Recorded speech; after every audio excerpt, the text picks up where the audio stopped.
And welcome to Djuma Game Reserve. This fine summer's morning, although it's a rather chilly summer's morning. We had clear skies last night, a little bit of precipitation or dew overnight. And it's probably the coldest I've ever been in January. So I'm hoping maybe they came this way. We haven't seen giraffe for a while. And we want to find some impala, I think. And a flower or two.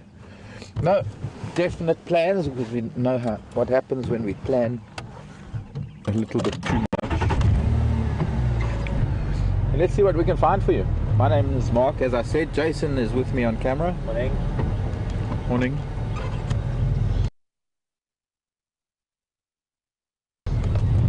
How are you this morning, Jason? Very well, thanks. Good. Very, very well. You? I'm pretty good. Fresh. Fresh. We saw a civet coming in this morning. It's quite a young one.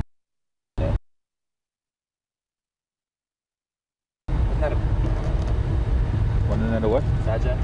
No. I thought it was a badger. No, it was a civet. Ah. Didn't have a silver back. But it was long this way. But it was quick. 2 seconds. If that. I could have been a badger if you wanted to be a badger. Yeah, it was a badger. Alex, what did you think it was?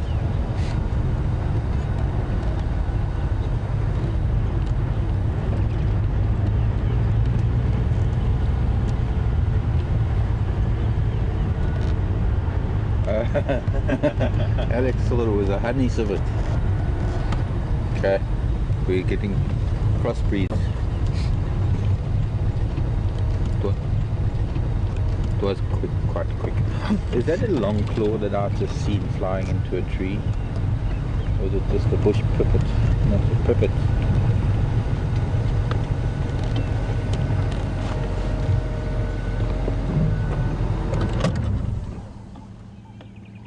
Where are my far lookers? Bye-bye bird. Just when I get my binoculars out. Okay, now they're out. I don't have to stretch for them again. Okay, let's use gravity drive to make our way down to the dam. Nice and quiet. Lovely big ellie tracks here. I'm sure this is the elephant that Jason and Scott were with yesterday. Am I right? Yep.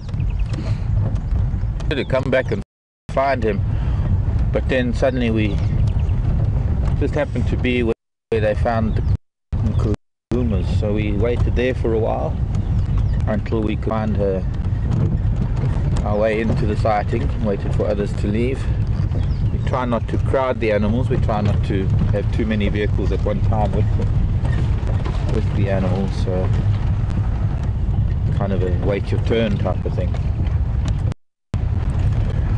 It makes it very lucky sometimes when we can get to spend more than 10 or 15 minutes with something, because it gives the opportunity to really observe them over a period of time.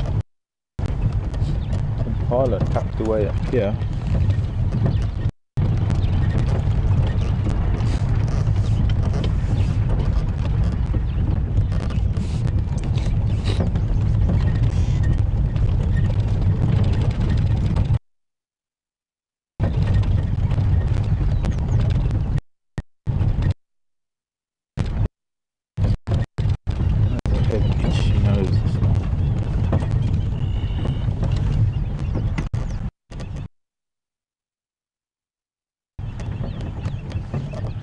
Looks like the hamerkops and the hardy-dars in the tree.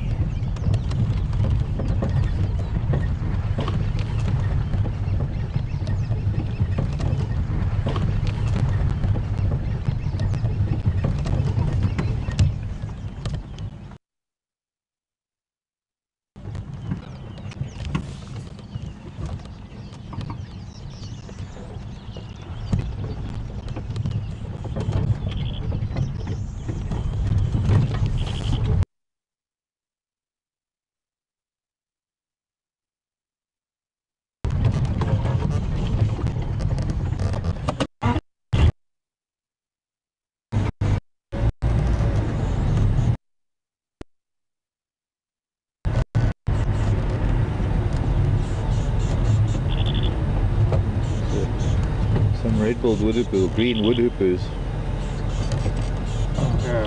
Fly away. See if we can get them from this side, because that was looking into the sun. If they will stay there.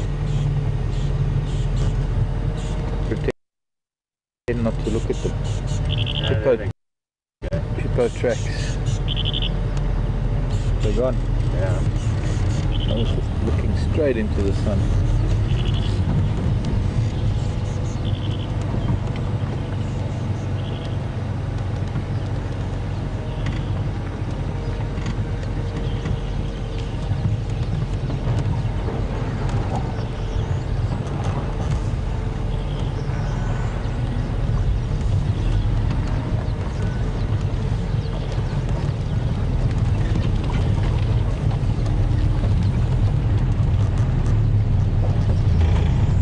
Hardy dogs, you're cold, you don't want to fly.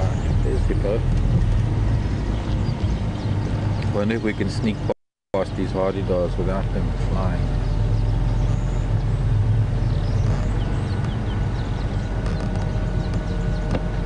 Waking up the guests at the lodge.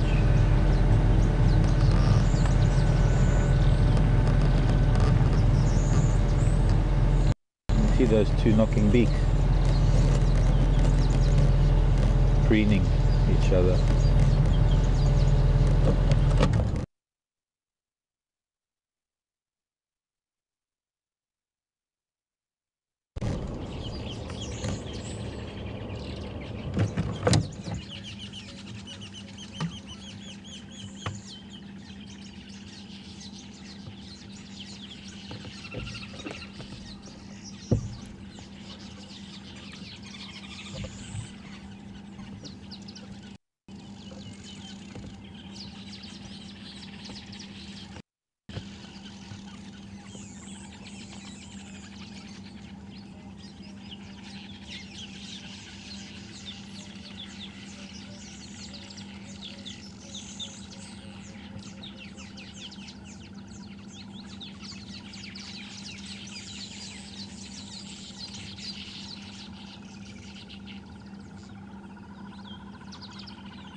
Okay.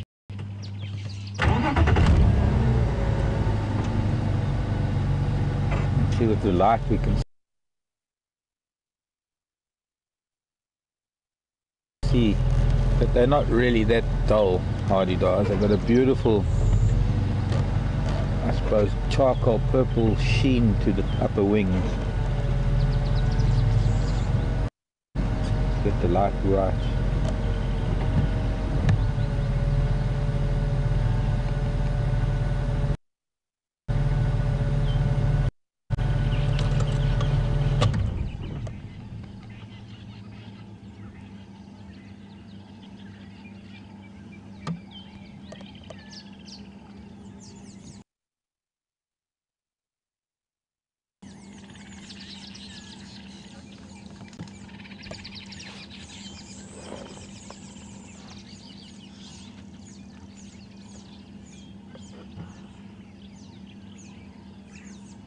Beautiful.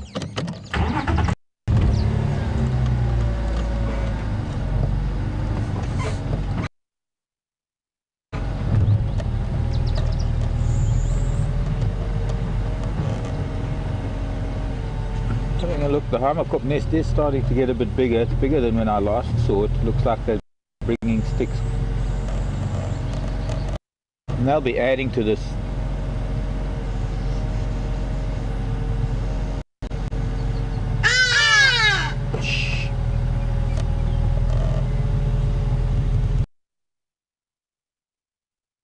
Eric, there you go. Hamerkop nest doing well. I'm sure. Oh, now they're flying. I've tried.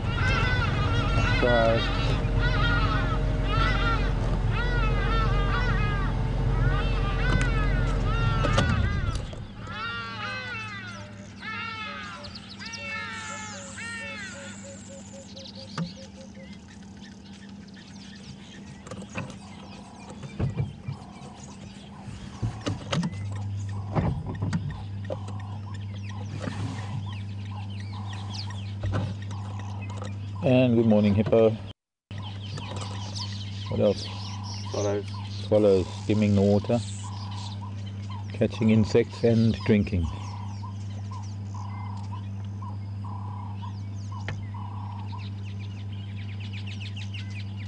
I've seen footage of swallows or swifts. It's very grainy footage, flying along the Zambezi River and tigerfish coming out and taking one in midair.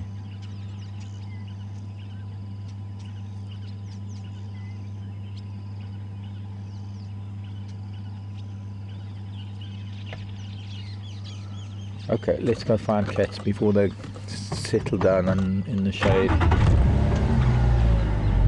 Or at least find out where they were, where they've been, and where they went.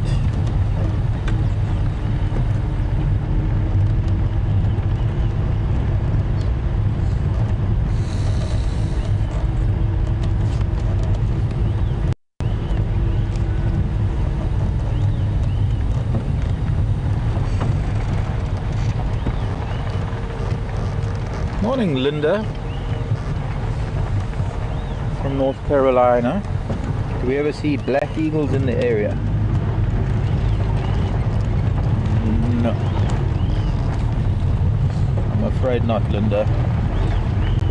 Black eagles are mostly only associated with mountainous areas where there are cliff faces for them to nest.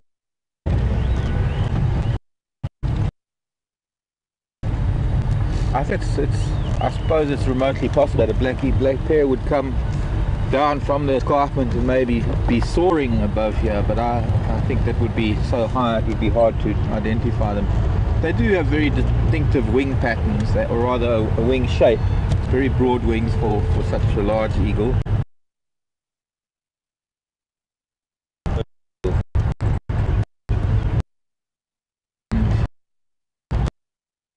Black eagles to the west on the grass mountain. We have no rocky outcrops, or we have no koppies here for them to be nesting on.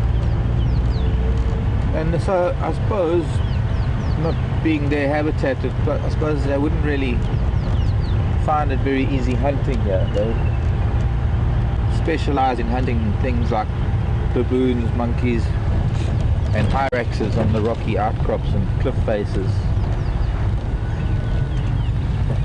So it doesn't look like any cats were on Central Road.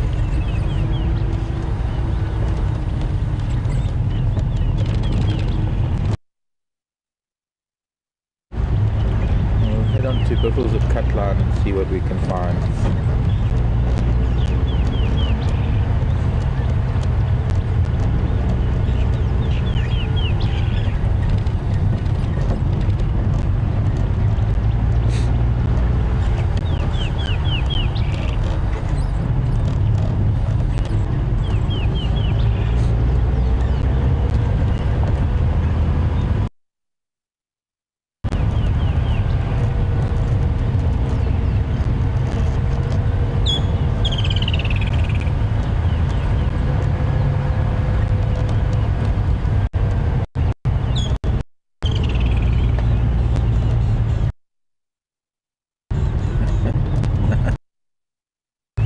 Carol, morning. I smell the leopard. Carol wants to know what exactly is gravity drive and how does the speed of sometimes even 30 miles an hour, depending on gravity.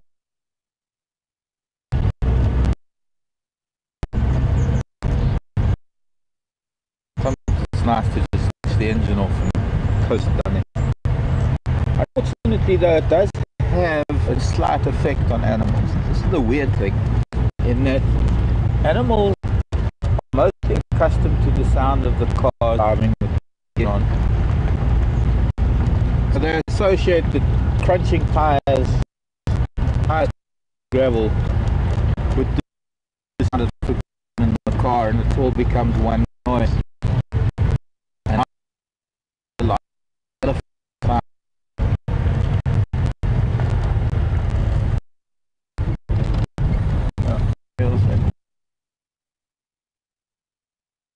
some don't like when you they can only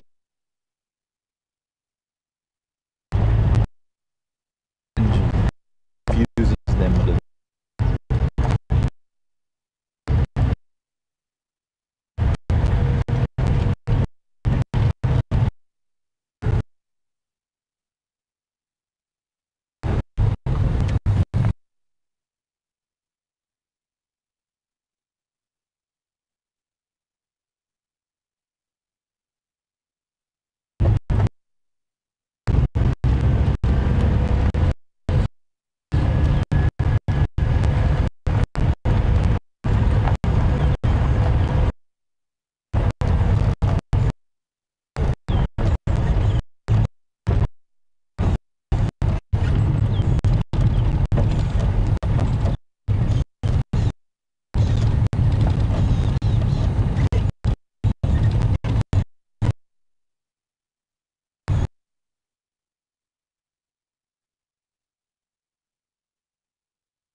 Hello everyone. Being out in the bush and being out there live has its technical challenges. We're experiencing some of that now and are working on it as fast as possible to get it sorted and get you back on the vehicle with us.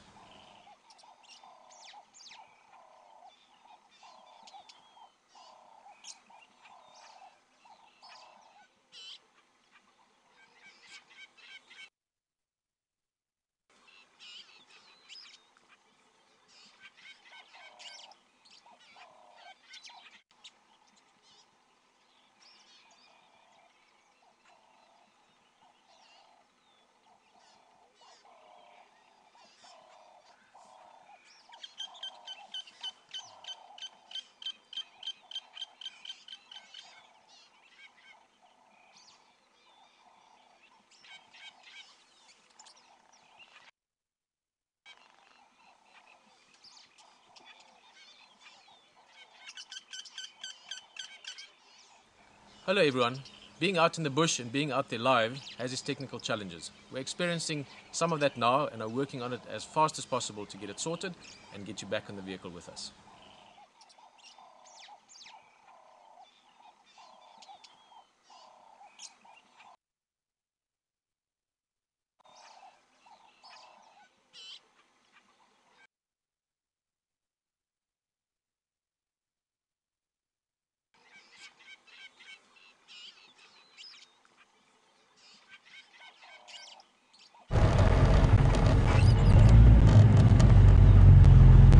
We're now in Biffles at cut line. We've come through this dip just off of Gary cut line, where we've notoriously had a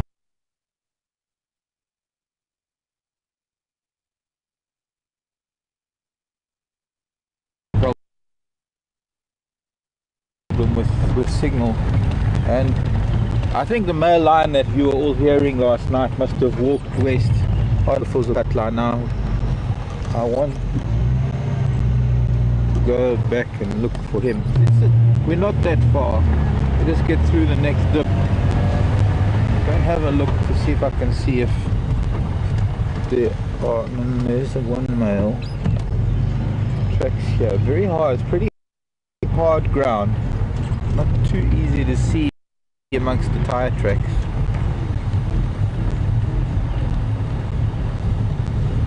Looks like it could be two males that were walking here. So now I'm in two minds. Do we go back to levels of cut line, or do we shoot back west? See if we can pick up, because these two boys might still be walking. What would be nice is if somebody could give me an idea of what time they were calling, please. It would really be good.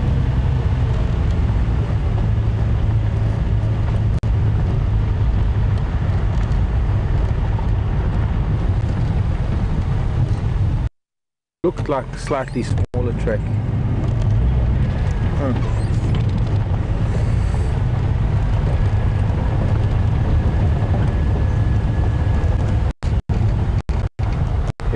Tracks. And we do need to get this. I've had a look here.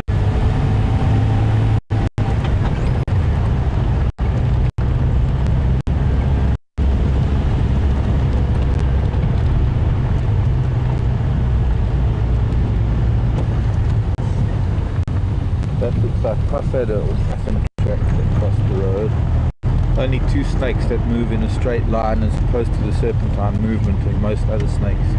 Both python and puffadder are capable of moving like that if they need to.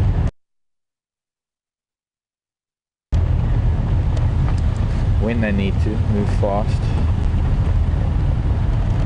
I had a number of snake tracks actually coming into Juma this morning. So somehow, even though it's been a little bit chilly, there have been a number of snakes moving around last night. Now we were sleeping here, right next to buffalo.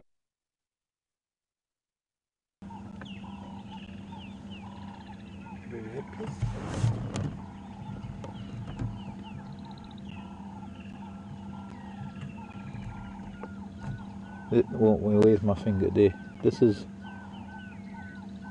marks from the tail.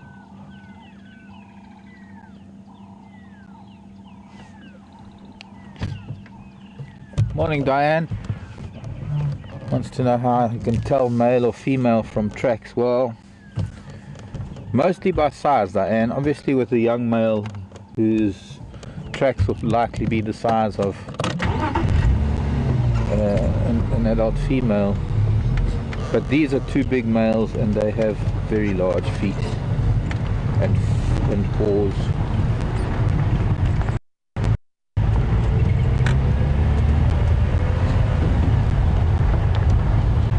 Now what's interesting is that there were only 8 of groomers here yesterday, and there was talk of one female that was back at First Rock, I think it was.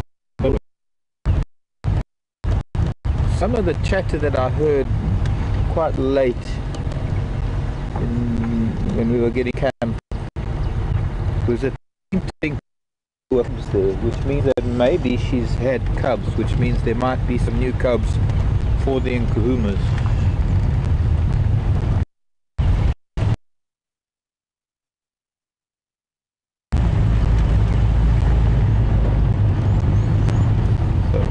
Here where they were sleeping is an interesting thing to see where they were going to go after here. I'm going to go a little bit further east to see if they didn't end up going. The problem is they could have just got up and walked straight back into Buffelshoek.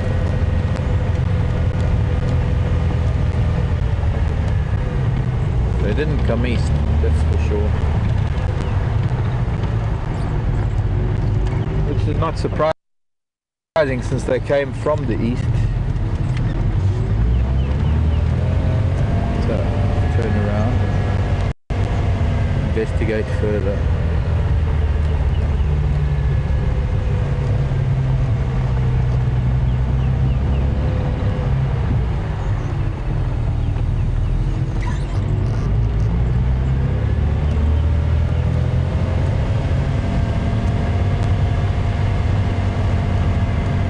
Been lucky driving into the sun, so it's fairly easy to see tracks.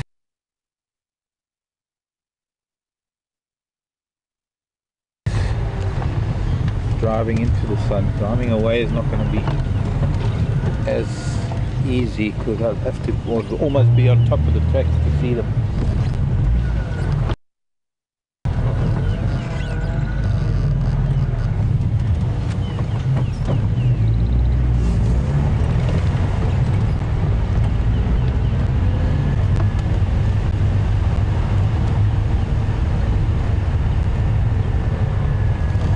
But I think we should just head all the way to the west sandy patch after this.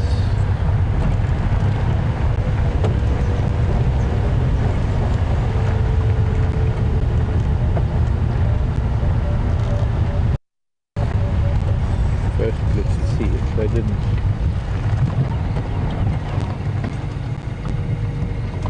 end up going back towards the dam. See, they too could be quite far from here right now. They could have travelled considerably during the night.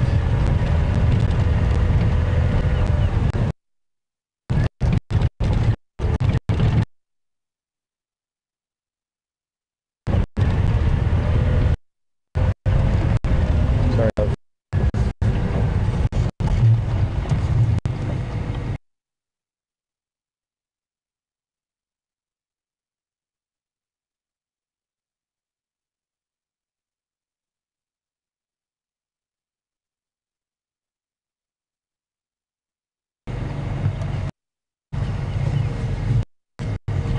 Hippo tracks.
See what we can find. This is sort of coming into the middle of Buffelshoek Dam, just in case there's something around here.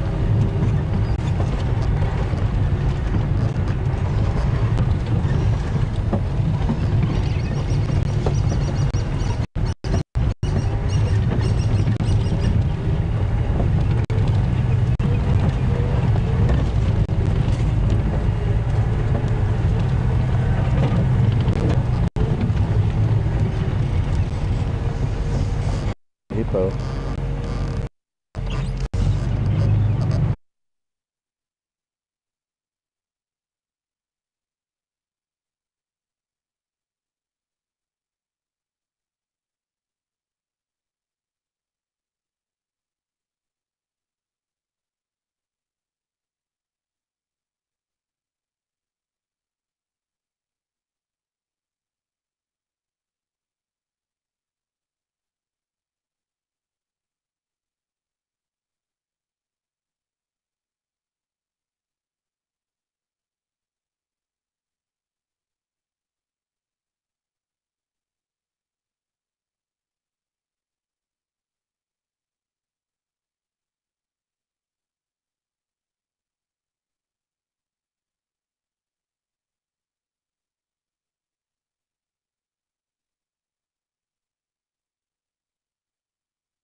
only thing we can do today and be in two places at once is to actually be in places just for one drive at the same time. But we've had a look around here. Can't see where these. I can't see that the rumours came west. Could go, but I think maybe we can't follow up on these two males. Same dove. Must be good to see there.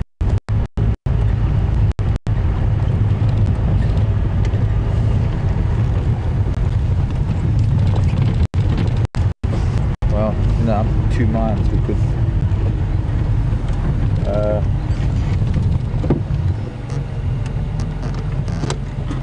What did I'm not? Copied.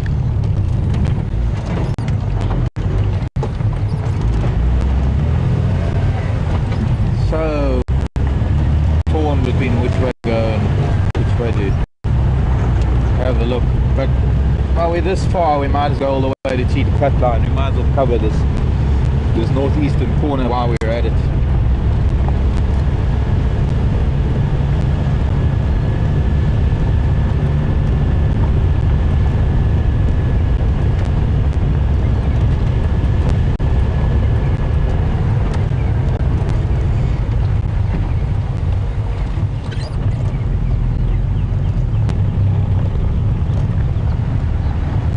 Morning, Craig. Have there been any sightings of cheetah?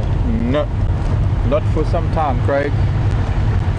I promise we would be the well, we would inform you as soon as there are any sightings. I promise you there would be every effort. In fact, nothing would be spared in an effort to find them for you and actually get them on camera. Since we haven't had cheetah yet, we could see cheetah right now. Good place to find them. It's a nice open area off to the left. A couple of vultures in a tree here on Buffelshoek. I wonder if that's from the Kahumas, maybe, because they were here and maybe they found something yesterday. Vultures are up early. They couldn't have arrived after dark yesterday, or after we left because it was getting dark. They could have only come in early this morning.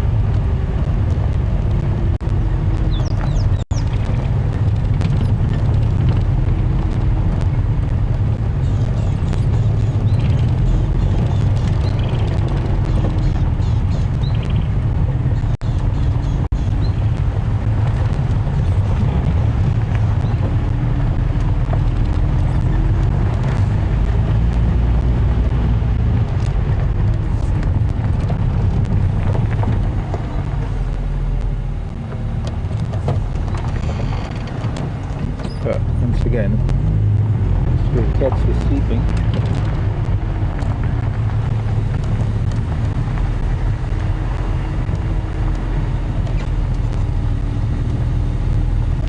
Another snake track from a very big snake. That had to have been a python, probably about that wide. Very big python, might I add. Some tracks going east, not many.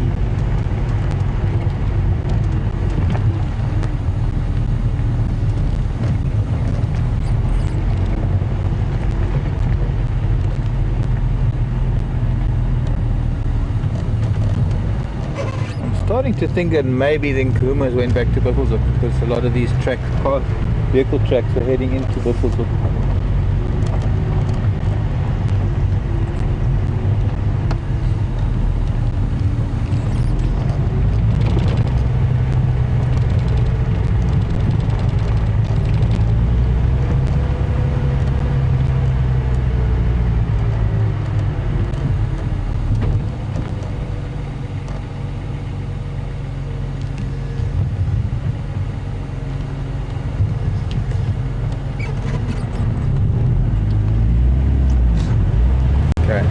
Cut line it is, I guess.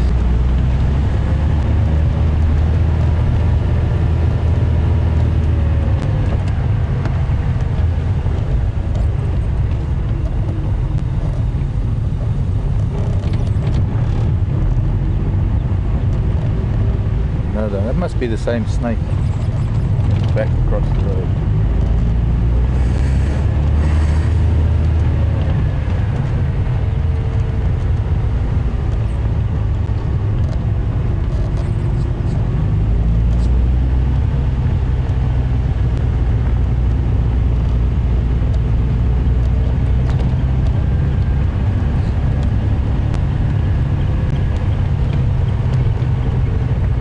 Morning, Linda, again. Back on the subject of snakes. Are most snakes active during night or day? And is temperature a factor in their behavior? Different snakes, very much like mammals. You get some mammals that are diurnal and some mammals that are nocturnal. It's very much the same with snakes. So different snakes are active at different times. There are snakes that are predominantly nocturnal, and of course there are the snakes that are predominantly diurnal. I think you'll find a lot of the tree snakes, tree dwelling snakes, tend to be the diurnal snakes. There are a lot of ground dwelling or even subsurface fossorial snakes that are more nocturnal in their habits.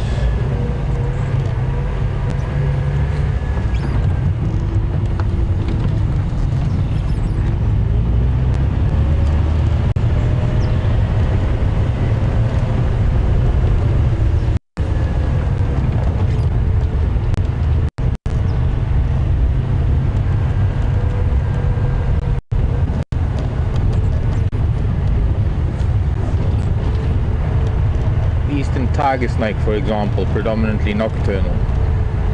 Brown house snake, I would say, is predominantly nocturnal. The boomslang, the vine snake, the spotted bush snake, they're predominantly diurnal.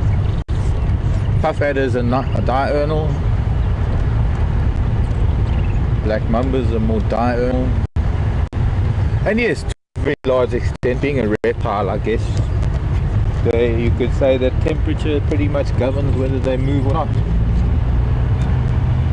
Unusual that we've had such cool temperatures and so much snake activity, to be honest, because it has been rather chilly.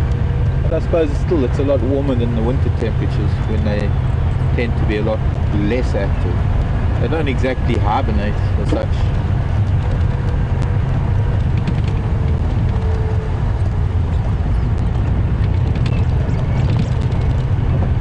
This is where we want to find giraffe tracks coming in from the east. This is now our eastern boundary. Excuse me, bunting.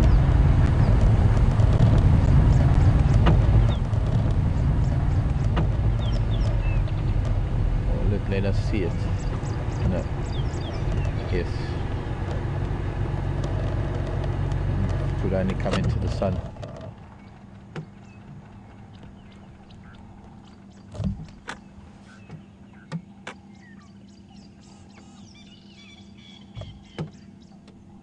Rock bunting, which I think they now call the cinnamon-breasted bunting.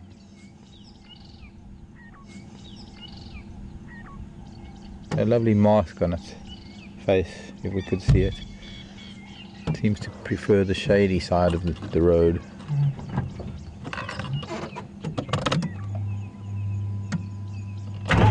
Oh, get out of gear first, Mark.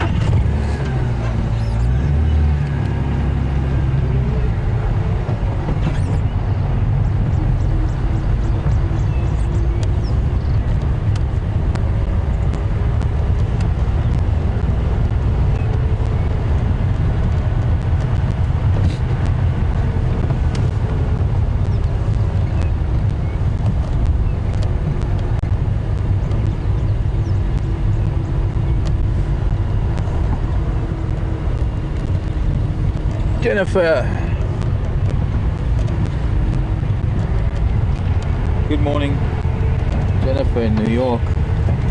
How's the Big Apple listening? Middle of the night, probably still buzzing. And is this New York City or New York State? But Jennifer wants to know what the biggest prey item is that a python can eat. Well, I think if we have to go to the biggest that it can eat versus the sort of the regular meal of a large python. I would say impala is pretty much the norm as far as big animals are concerned, the biggest.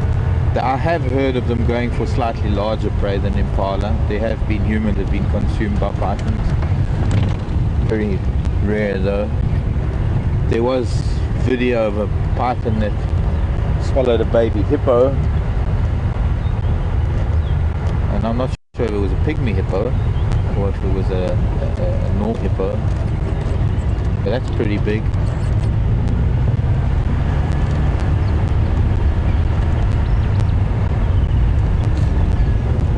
Would have had to have been almost a newborn if it was a normal sized hippo, which actually was probably smaller than an impala.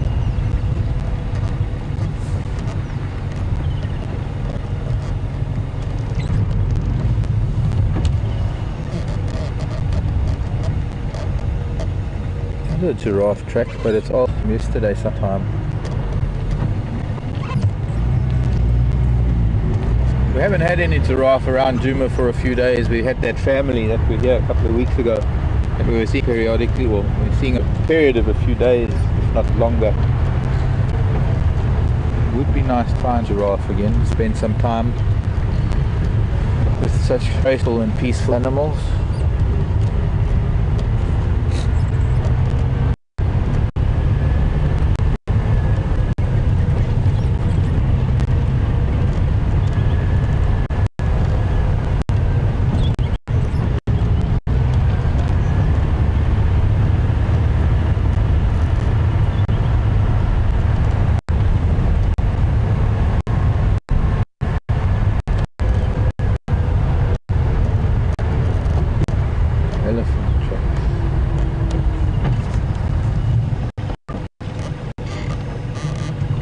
Heading that way.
Kid in a candy shop.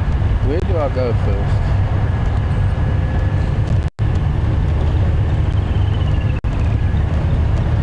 Now I'm getting further and further away from those male lion tracks,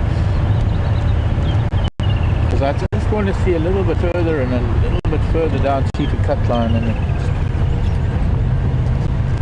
too scared I'm going to miss out on something that might be down there.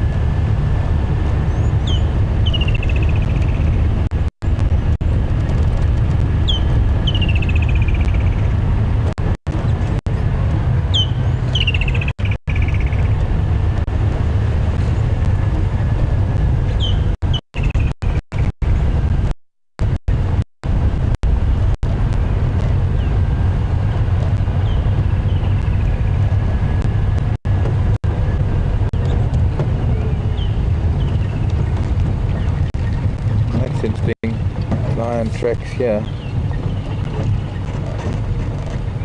Could be one of those boys.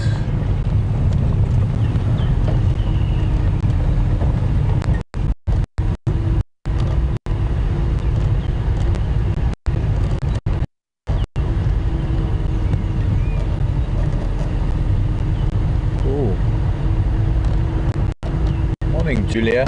How many bats in the area and what kind? Gosh, Julia, there are many different types of bats here. And although we do get fruit bats here in the Sabi sand, we don't really have any fruit bats here at Djuma because we don't have the right riparian habitat for them. There's certain tree species that they favor. But of the insectivorous bats, the myotis and pipistrelles and the free-tailed bats, sheath-tailed bats, and leaf-nosed bats, and horseshoe bats, and the different types of bats in the book. Soon enough, a moment. We've got lion tracks coming up. To cut down. I'm guessing it's the same males that cut through probably past Buffelshoek Dam, and that's where they came out, was at Buffelshoek Dam, and then have continued west. So this, I don't know who they, maybe it could be the Matimbas. So I think what we do is we need to make our way further west. I think let's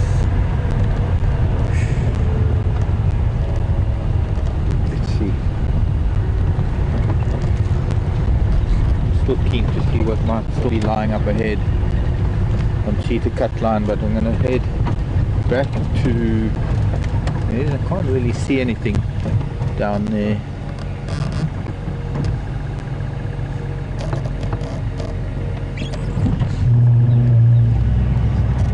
So get to Drakensberg Drive.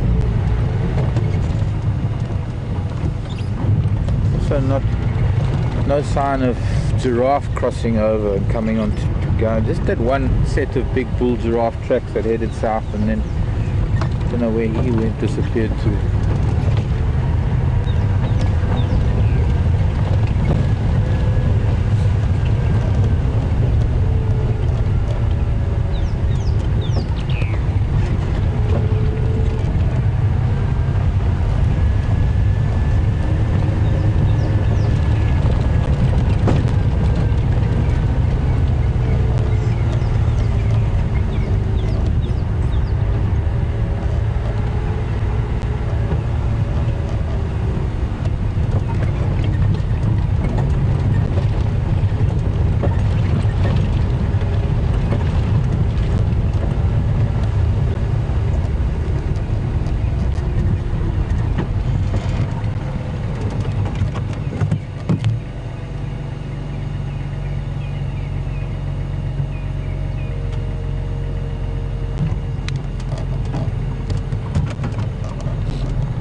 Hello, Busted.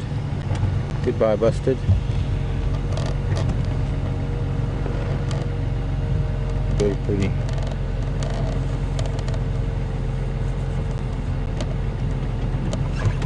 A black belly.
Swallow pig.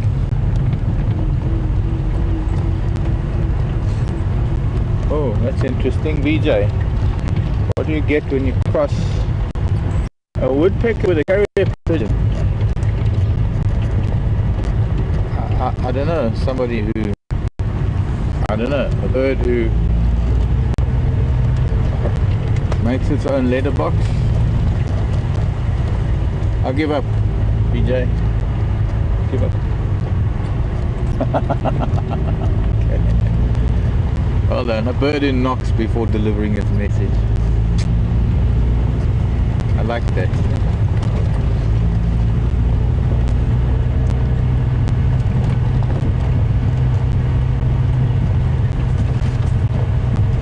Postman only rings twice, or always rings twice.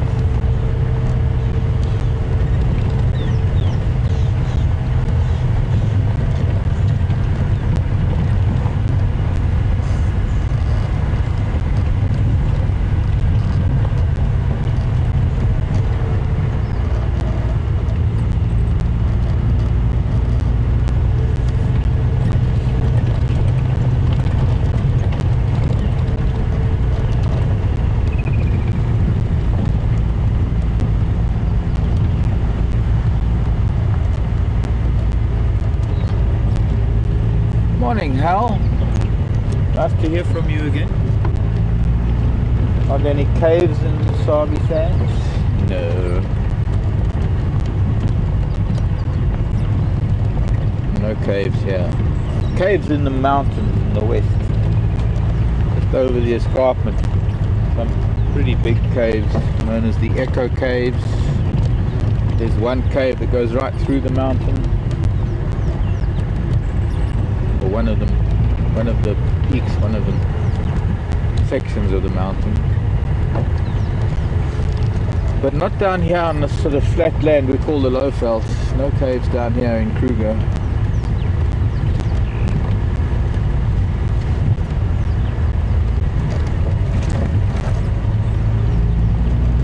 African scimitar bull that just flew over.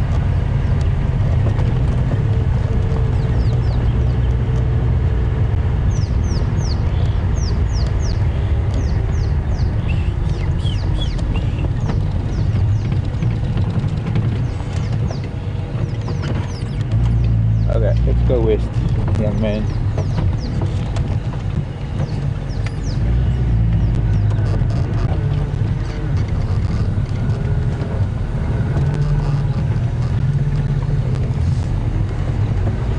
Here, no one's driven here since the rain.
gravity drive.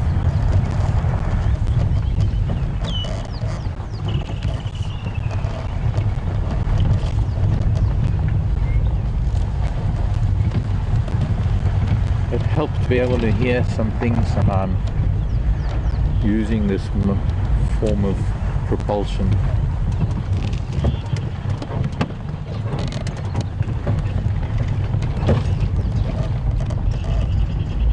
You can hear a squirrel shouting up ahead.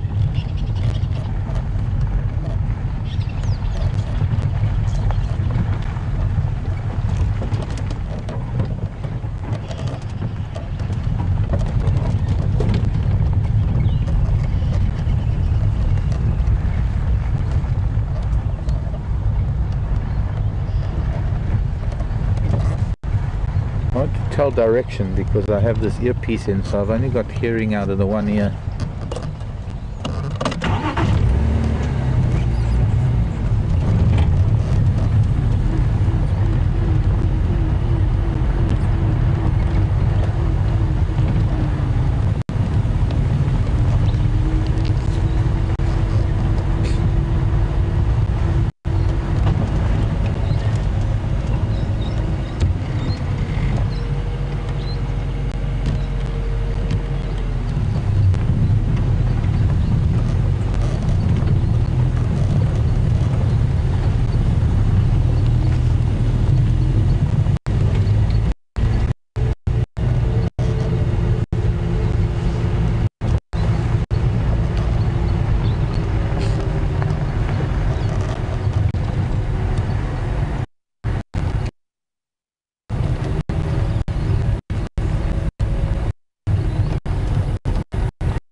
Wales was another place. The name is White Starling.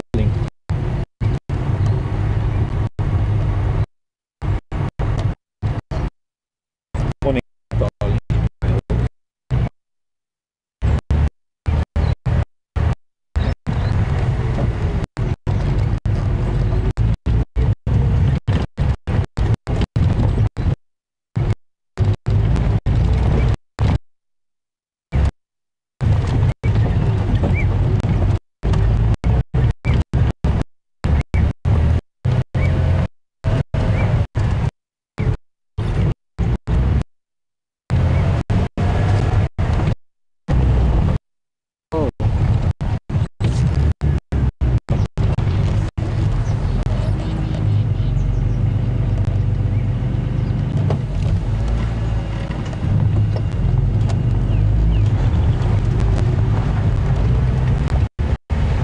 Going to be awkward because I've seen something going into a hole and it didn't look like a squirrel. I have to turn around. Okay, it's in that ruler. We're going to try. It was poking its head out about as high as that first little branch coming out on the right, but it's a little bit more to the left. I just saw the tail going in.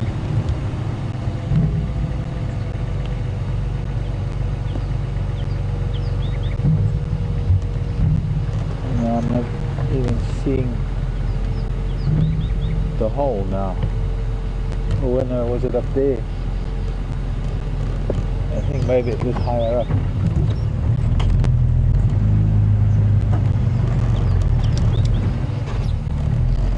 We need to look at that. That might have been a bush baby. What it was doing out, I don't know, but it was that hole up there.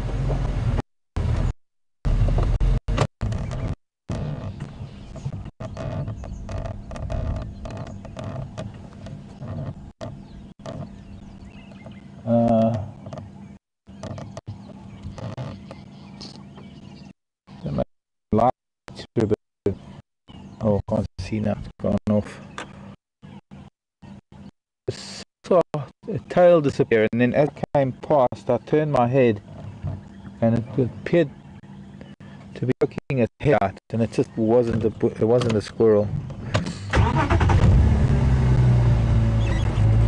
And I don't think it was a dormouse. It's too big, and dormouse is too grey.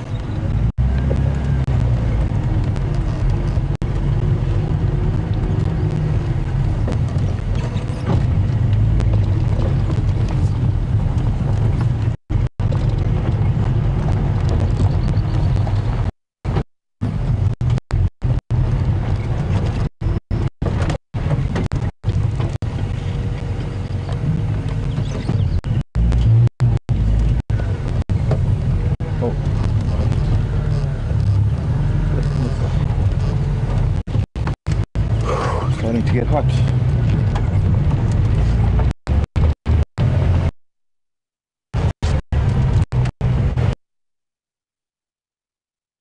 The lion have I ever seen in the Timbavati? I have been very lucky, not one that were other lions. Yeah, I have been very lucky to, not the most recent ones that were killed by other lions. There were some cubs, but there were the sub-adults that I saw. I've actually got some nice pictures of them, young male, young female, from about a year ago. Part of a pride known as the giraffe pride. And they're a pride that I see sometimes when I come in the gate to Mavati on my way in from either seeing friends or from shopping trip to town, which is normally combined anyway, since I don't leave the Mavati much.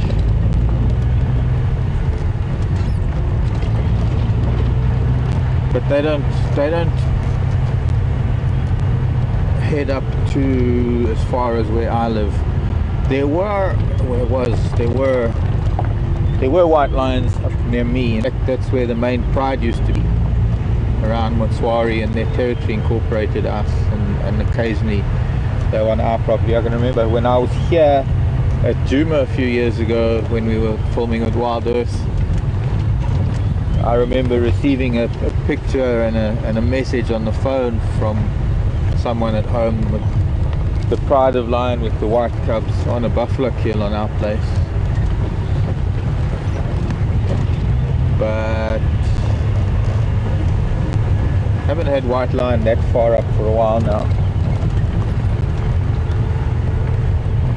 Or I haven't seen them for a while. That would be the jacaranda pride, as far as I know.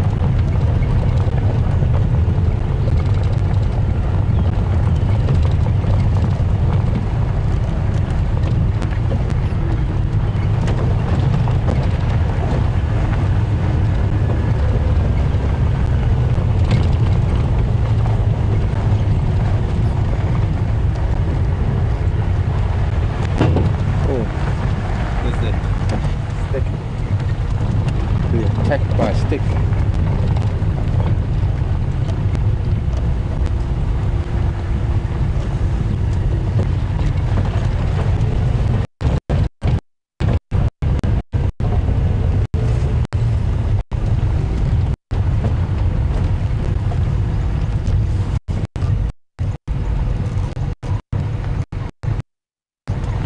Well, it's not looking like the Nguma is coming. Pretty much covered a bit of ground from where the Nguma were yesterday, and it would appear that they may be back on Buttles. It appears that they may be on Buttles because there doesn't appear to be any sign of them coming on Djuma.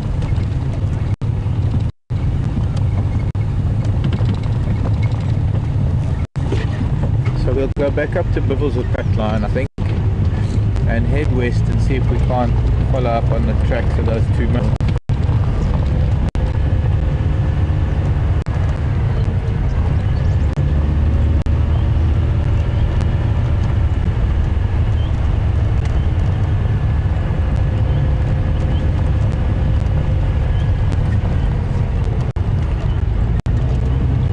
I have to ask, white starling, have you seen a white starling?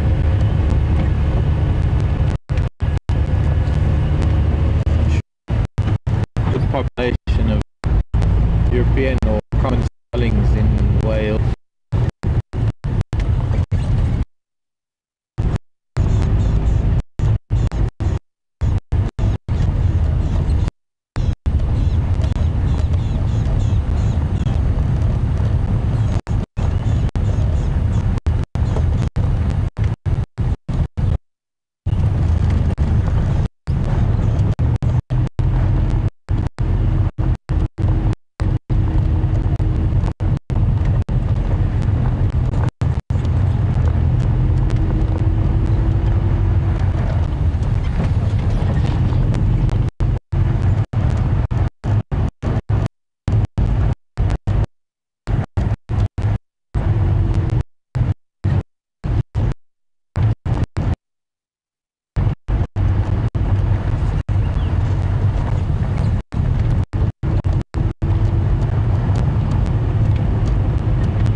Hello everyone.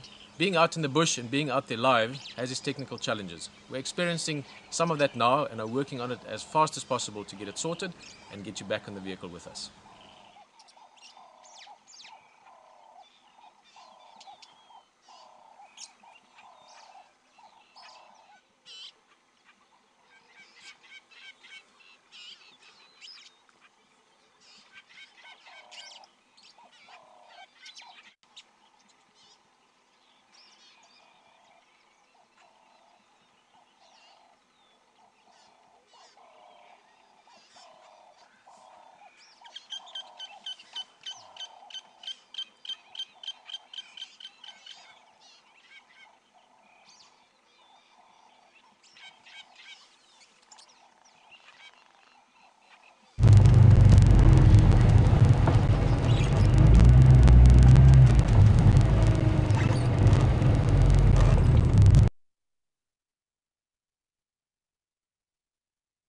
We're back on Biffles at Fatline,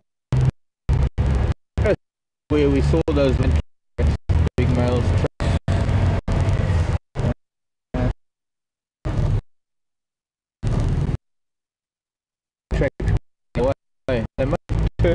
either north or south. It doesn't look like there are tracks here anymore. I'm not seeing anything.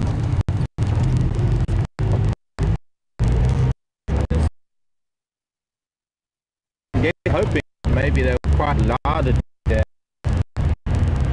Maybe we'll go and try and Booger Road down towards Dam and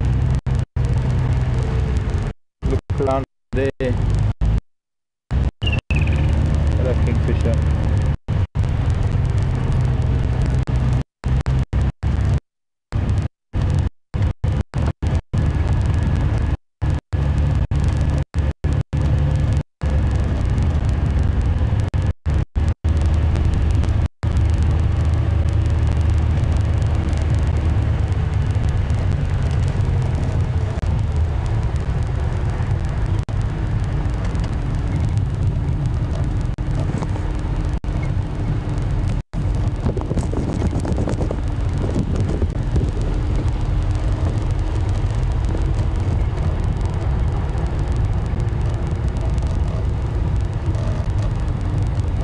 Can you hear anything?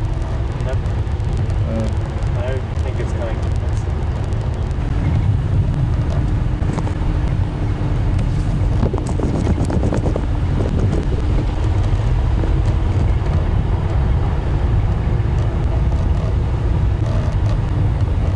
Can you hear anything? Nope. I don't think it's coming from this.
Lovely to hear from White Starling again up in northern Wales, and Abigail saying that she has seen a white starling. They have seen white starling, got a picture of it from their garden.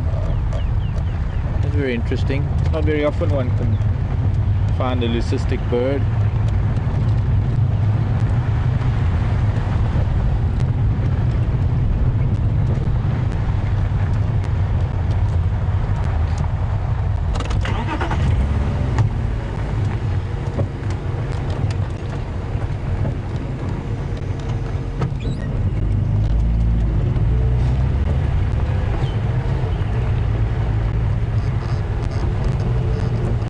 Okay, so we're going to wander back towards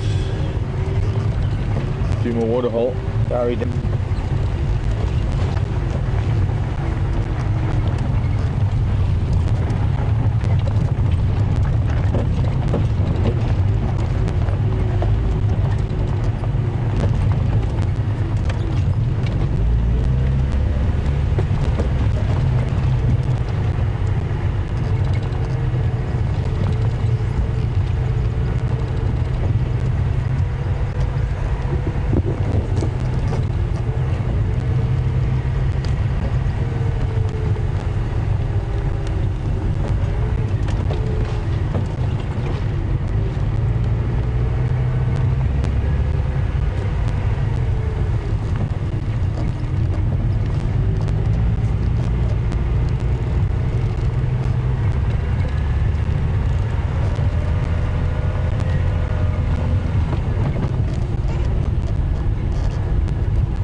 think I've only ever seen one, as far as I remember, one leucistic bird. It was down in the Cape. It was a Cape bulbul, a green bulbul.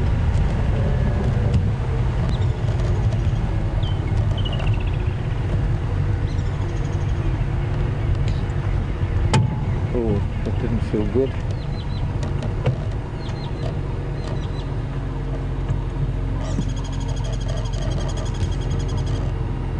It's in the sun. There's a crested varlet singing. It's looking straight in the sun. I don't think it's going to be prudent to point the camera at it. Burn everybody's retinas.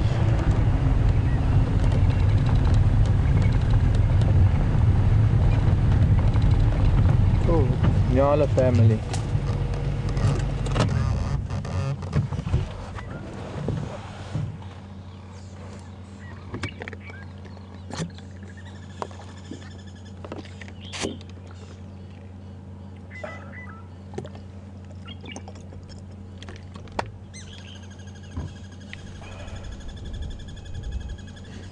Shine on the family. Very pretty in this morning light.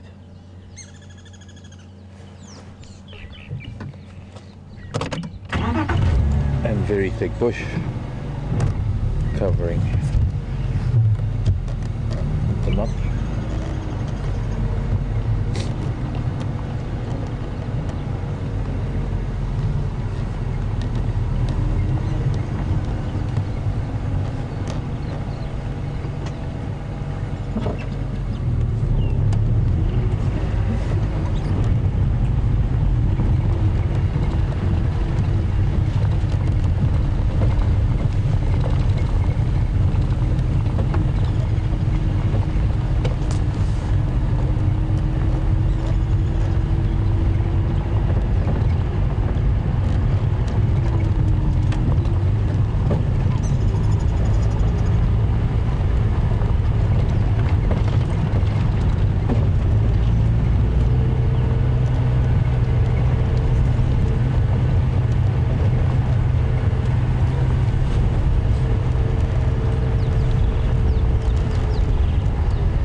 White animals considered sacred in Africa or in South Africa in much the same way as they are for Native Americans. There is a lot of myth and mystery about the white lions. Not to my knowledge regarding other animals. I know there have been white buffalo, but nobody has ever really, I haven't really ever heard of any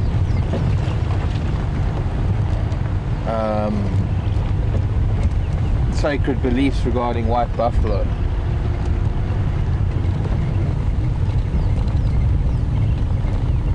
But that's something I'd actually have to ask some of my local friends.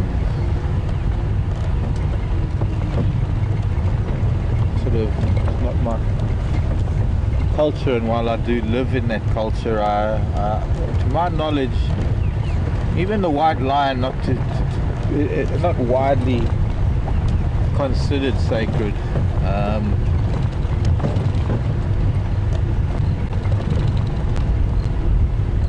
And I can't even tell you which tribe or who it is that holds the white lion sacred. I know that we have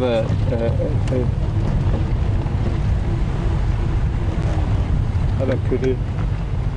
Sorry children.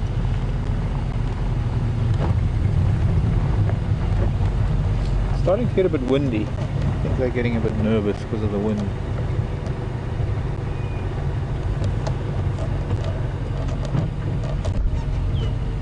Credo Mutwa is a man of intrigue, of mystery, he is an incredible man who he's like the Nostradamus of the African world. He's a bit of a seer, a bit of a prophet, a scholar and a gentleman, Why? They're looking, they ran from something up off to the left. And they clearly weren't running from us because they've allowed us to get close to them again. Something that disturbed them that might be coming through the grasses. Wish I knew what you could see, Mrs. Kudu.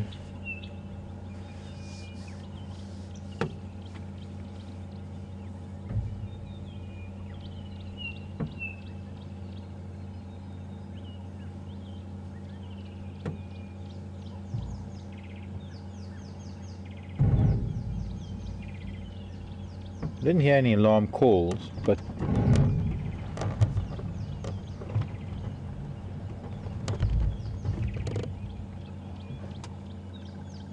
what?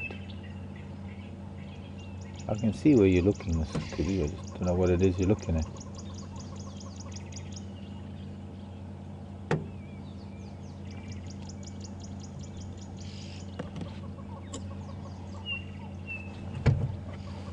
Let me go forward, get in line with her. Maybe if I can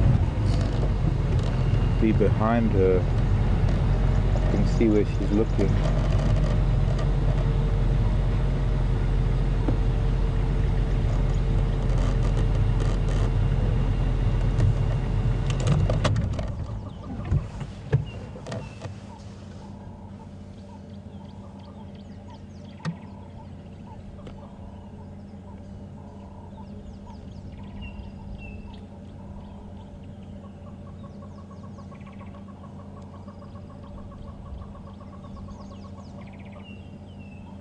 Can't be too bad if she's approaching where she's looking.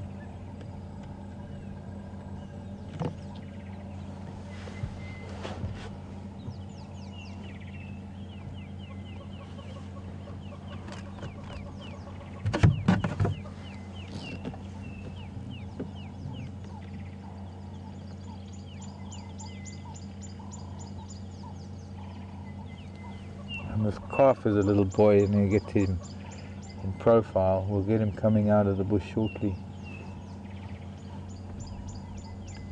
Looks like a unicorn in profile. This is one of the other cows.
While we're watching these kudu, I'm just going to take another layer off quickly. Excuse me, well, you can't see, but just as well.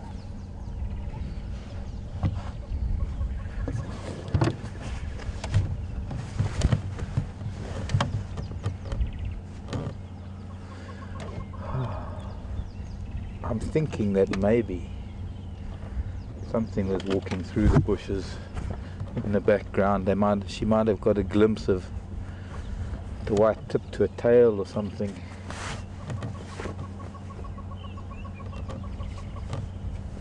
If she thought it was lion, I'm pretty sure she would have taken the family away, but if it's something like a leopard, kudu are way too big, especially if it's a young leopard.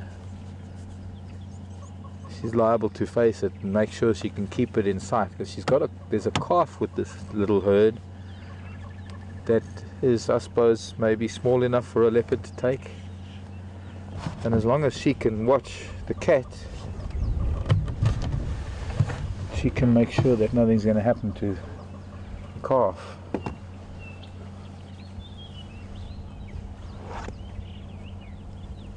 I don't know whether it's a little bit of wind that picked up that's made them a little bit alert.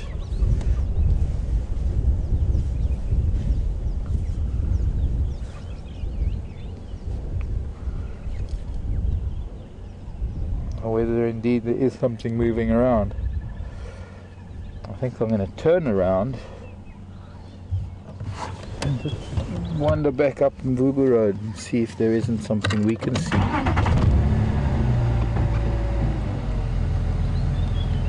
She's still looking.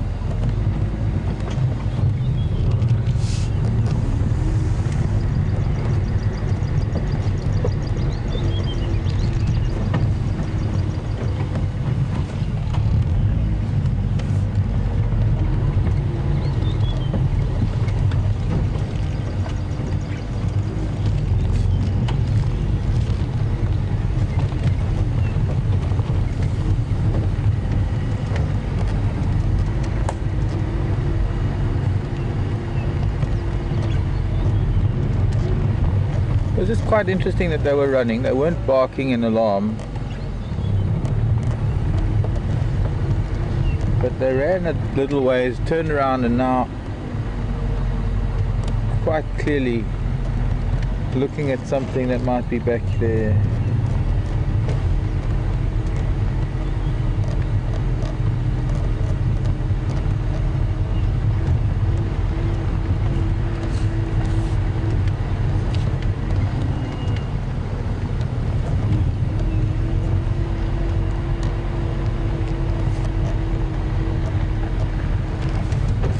Grasses are so long, they're taller than a leopard.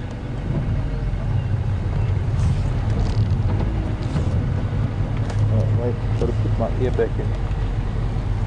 Alex hasn't said anything, has he? No.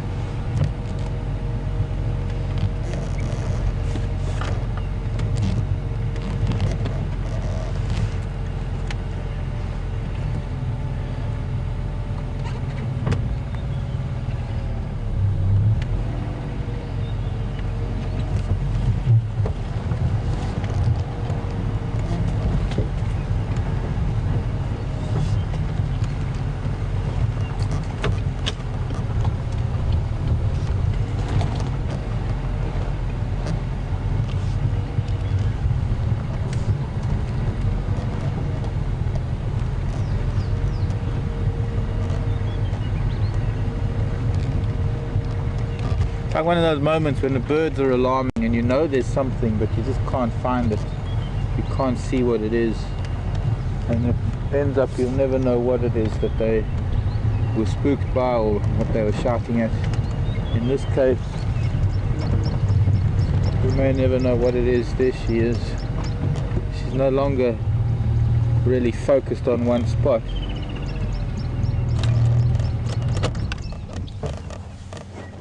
But none of them have moved, which is rather interesting. Another reason why I think that there might be something up here.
It's this very attitude that makes or ensures the survival of a big female, a big kudu cow like this. The fact that even if there is nothing, if she perceives there to be some form of danger, just her activity will keep the rest of the herd very, very still until she can ascertain whether it's safe enough to move and carry on feeding.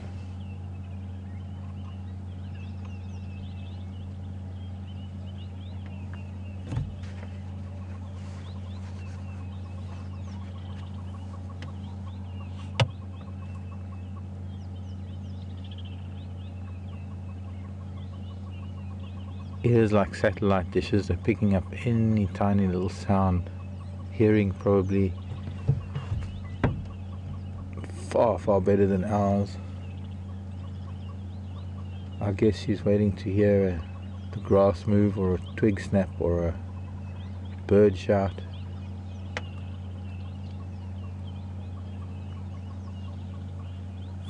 I'm inclined to actually head in there, go towards that dead tree and see if there isn't anything we can see.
We could sit here all day.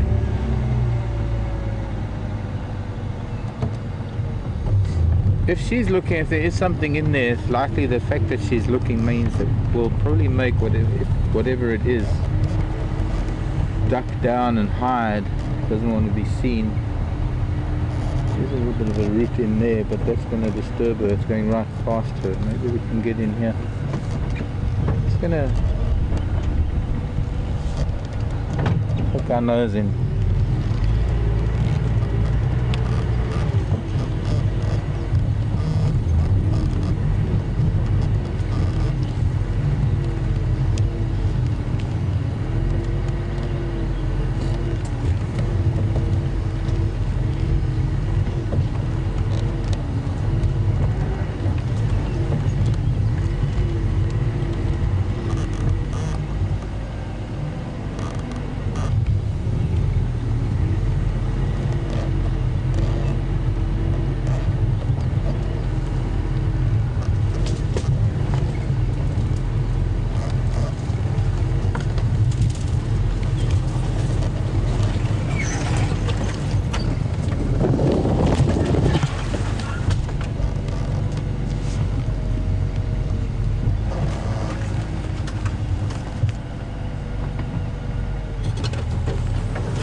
Middle of telling you about Credo Mutwa.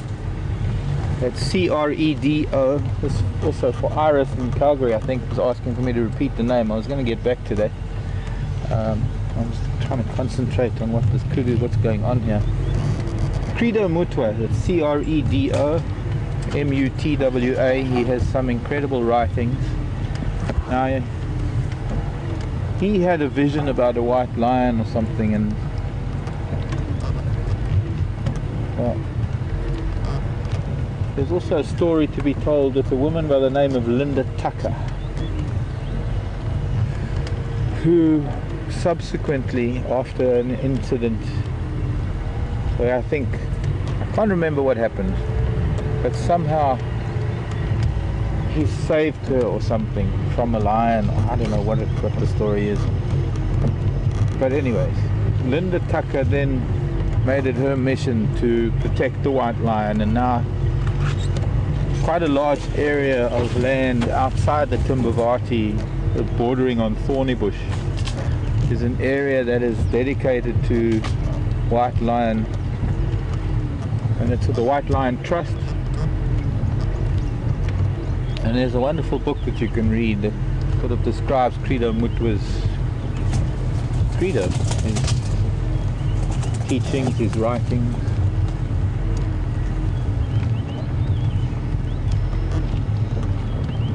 Okay, Mrs. Kudu, I don't think there's anything here for you to worry about. I'm not seeing anyone.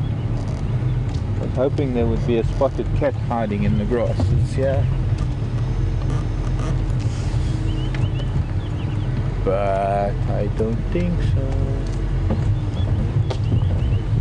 What a dead wood on the ground. Looks like there was a flood. Where that comes from.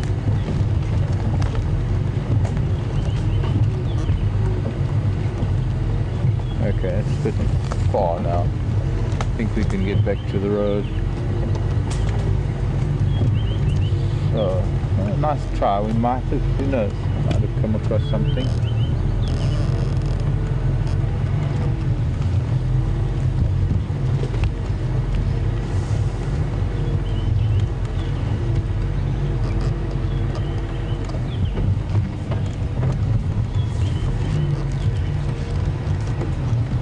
So I'm sure if you do a Google search with Credo Mutwa, Linda Tucker, White Lion Trust,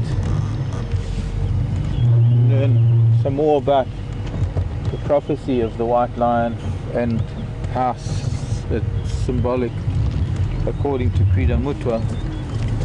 I'm not too sure which tribal group. I think it's Zulu. I'm not sure.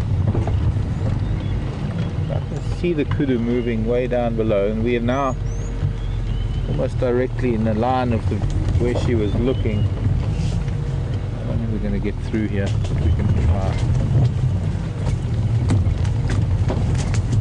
Strange where all this wood comes from. Really strange.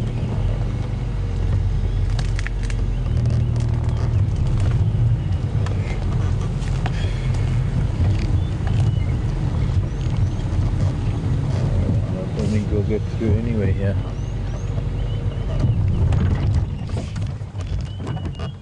Especially if we stall the vehicle.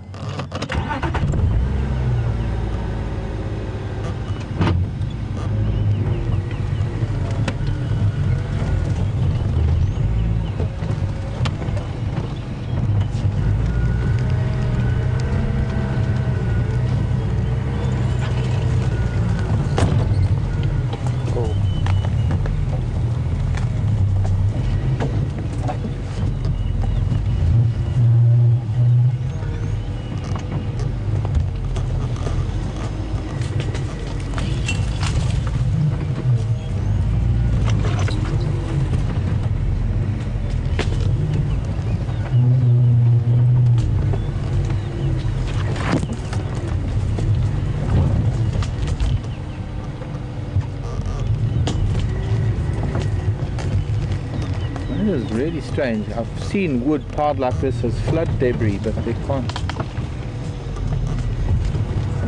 have been such a thing here.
sometimes if you don't try things like this, you don't find any animals. So sometimes it works, sometimes it doesn't. There might have been something there earlier.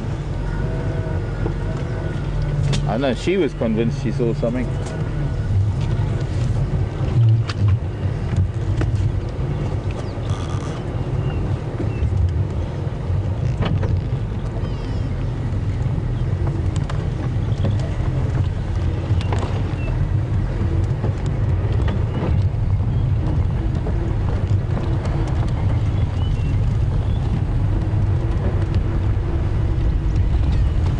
Cloud moving in.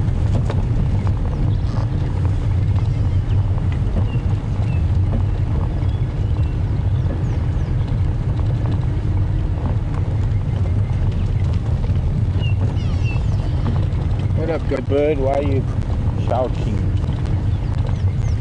Another thing. Go away, bird shouting. Sneak down here.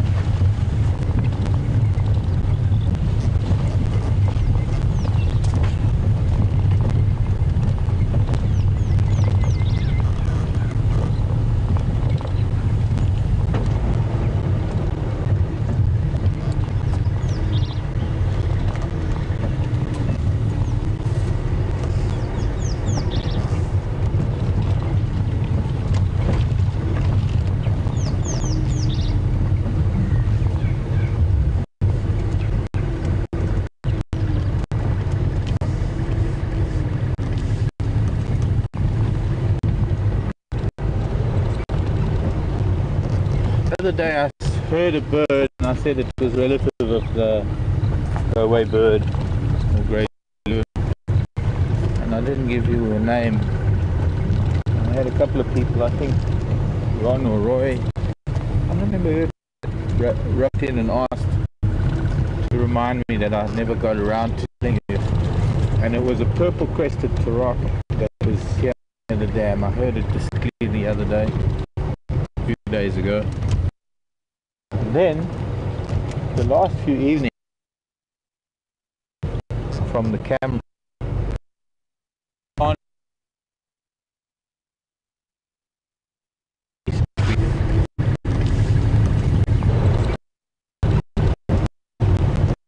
the other day I heard a bird and I said it was a relative of the herd of now in this area.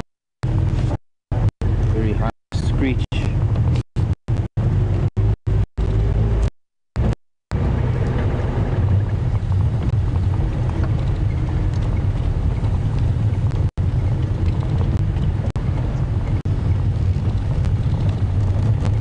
But I don't believe we've ever managed to get purple-crested luri, purple-crested turako rather, as it is now called. I don't think we've ever had that on camera here at Juma.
in quest for the hyena den again, wherever they've moved to. I've noticed that this road, there seems to be the most activity happening here. This is Gallagher shortcut. Been noticing that most of the hyena activity that we see at tracks, and even the hyena that we see either early morning coming in or when we're leaving in the evening, centered around here. Somewhere here could be the den, or the one they're using now. But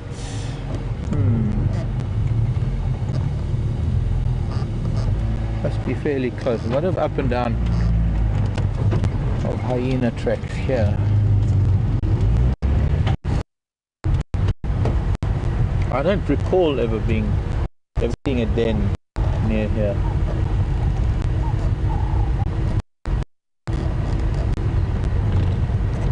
One of these days we'll follow a hyena if we see one in the early morning.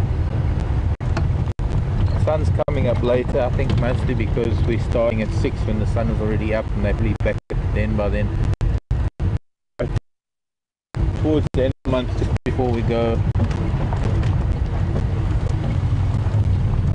we might be lucky enough to follow one back.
Now then, no track. So further back is where it seems to be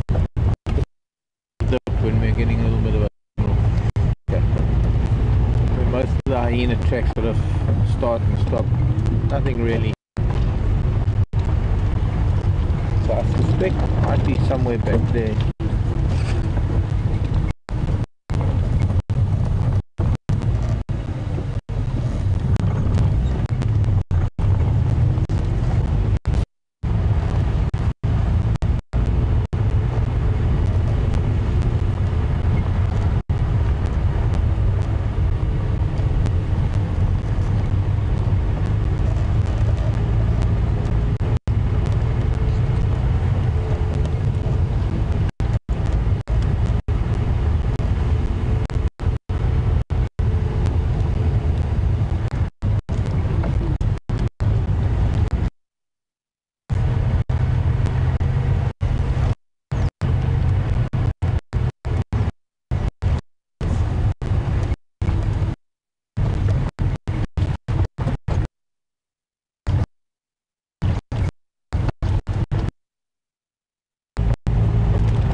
Oh, and there's your Chagra.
Idea.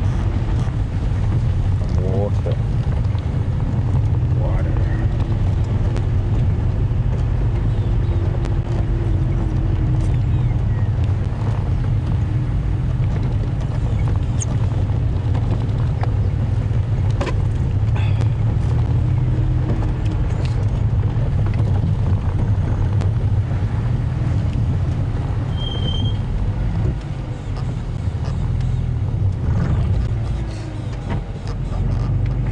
Good morning, Tammy. Up there in Washington State, Seattle. How many hyena are there in the den?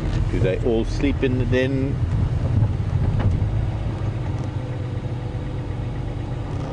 Tempted to use the word.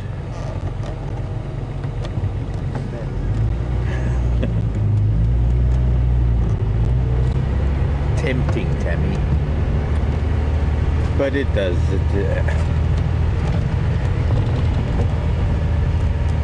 When they're very young cubs, it's mainly the female and the little ones that stay inside the den. I think when the cubs are a lot older, I think that's also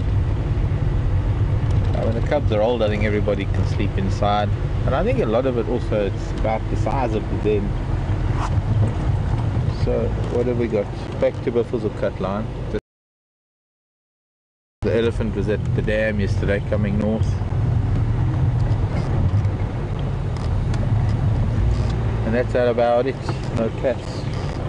So those two male lion must have come close to Gari Dam, but they doesn't appear that they came any further down Buffalo's cut line or any further into Gari, so I'm guessing they must have gone into Buffalo's. There isn't anybody driving. I can't hear anyone on the radio this morning. I heard two of the landowners talking earlier, but there was no sign of, or rather no sound of them talking about animals anyway.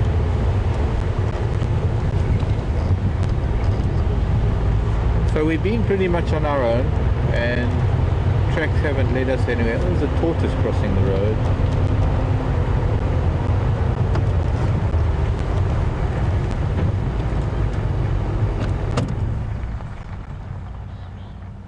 Okay, let's see you use four-wheel drive, little tortoise. Four leg just climbs up that little embankment very easily. Another henchback tortoise.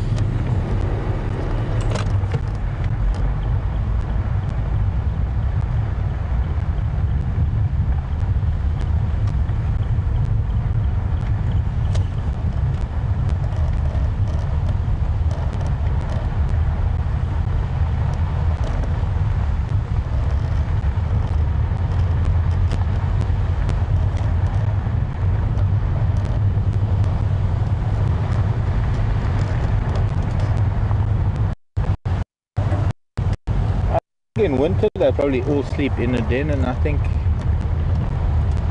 well, maybe it's the other way around. summer, because it's so hot, they're all sleeping in the den or in shade. Let's go and find a mud wallow and go and sleep in the water today. Maybe in winter there. Sun in the morning. Violet back starting on the tree there. If we can.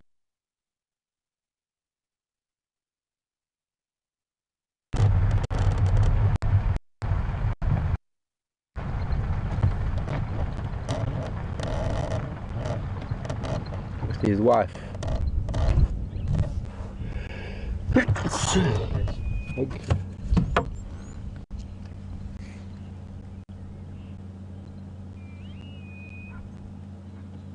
Okay, beautiful colour. You picking it up when he turns his head? Kind of. A little bit far. Yeah.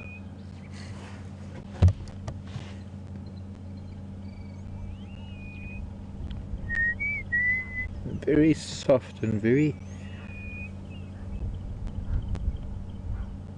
just a very soft call, quite unique. Not very loud for a starling.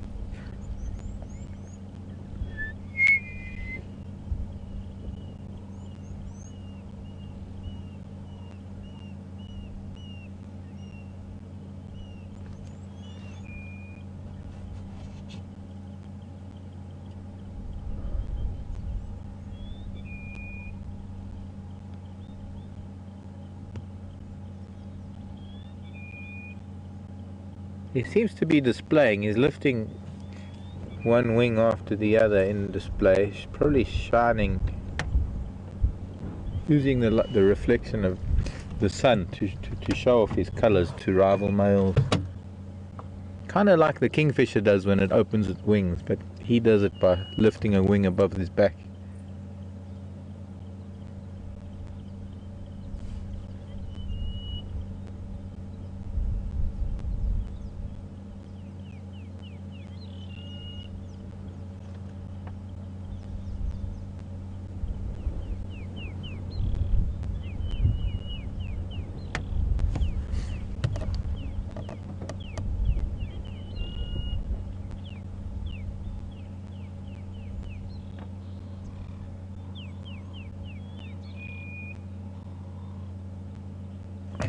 Car coming.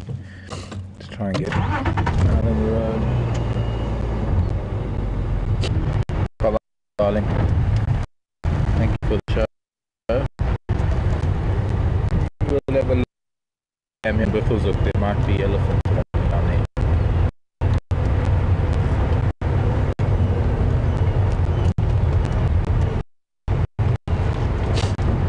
Excuse me. Picked up a bit of a cold.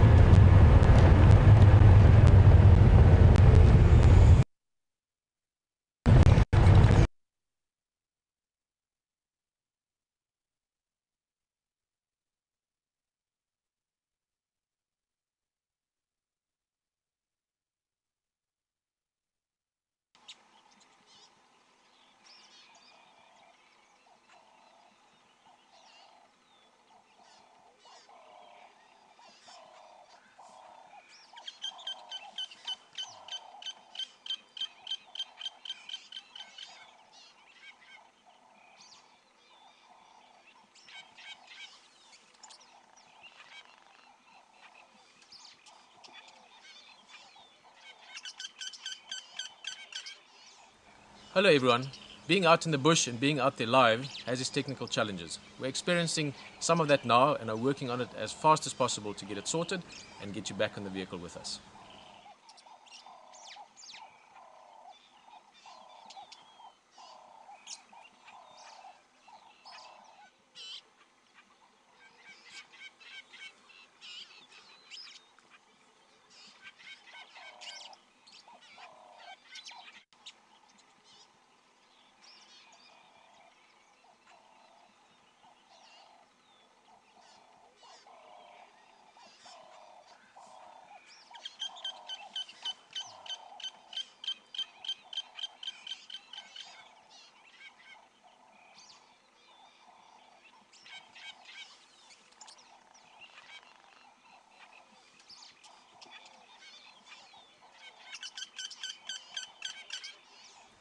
Hello everyone.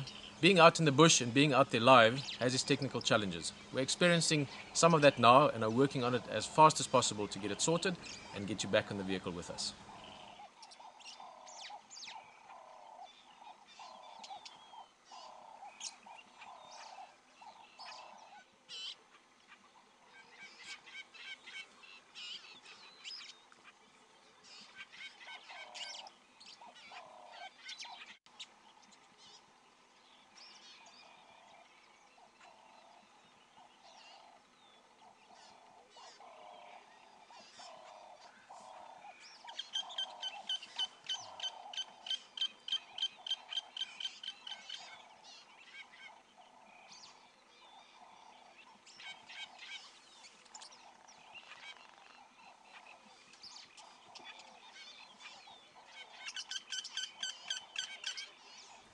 Hello everyone. Being out in the bush and being out... Well, guy, I was just stopping to talk to a chap who's now the warden of the Sabi Sand. He used to be the warden of the Umberbuck where I live. He used to live practically next door to me. We used to see each other quite a lot. And, well, nice to catch up with him. Great that he's got quite an improvement in his position.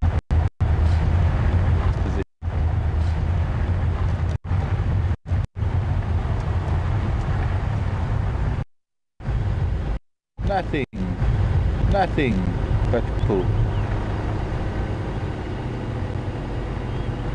What is somebody having coffee at the big dam?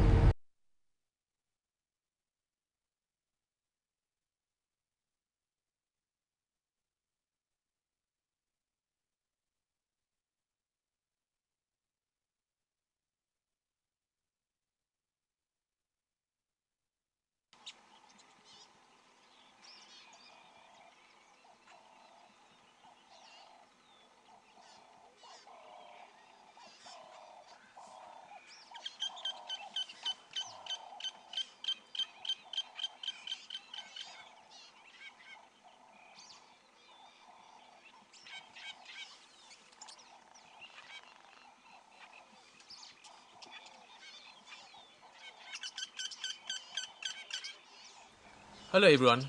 Being out in the bush and being out there live has its technical challenges. We're Bad.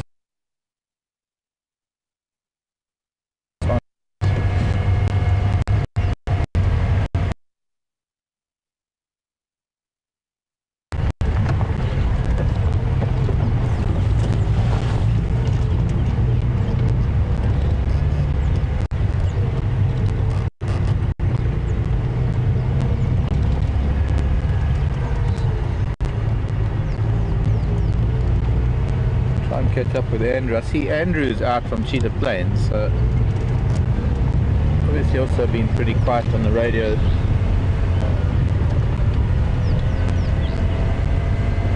Suddenly got chilly again because the clouds come in.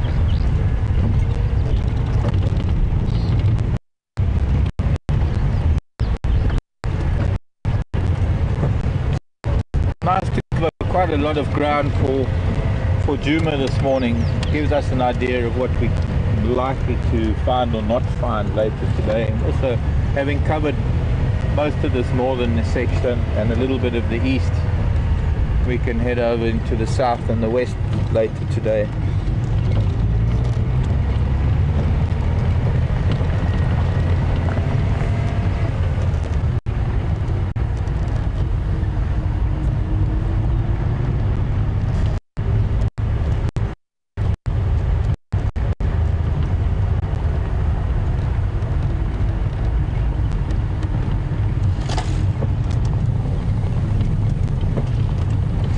Morning, children.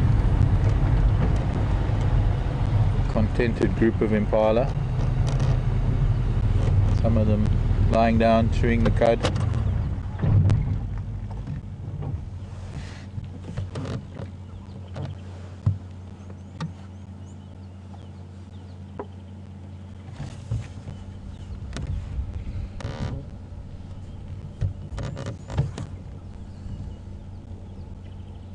The lamb drinking.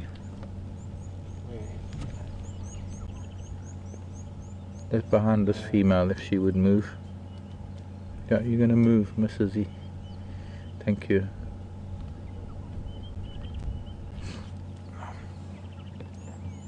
Mom's had enough. She's running away from her lamb and the lamb. I think when the milk starts running out and the lamb punches those memories, it must hurt them.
One female's eating gardenia leaves. I can roll back a little bit, stretching her neck. And now she stopped naturally because I said so. There, again.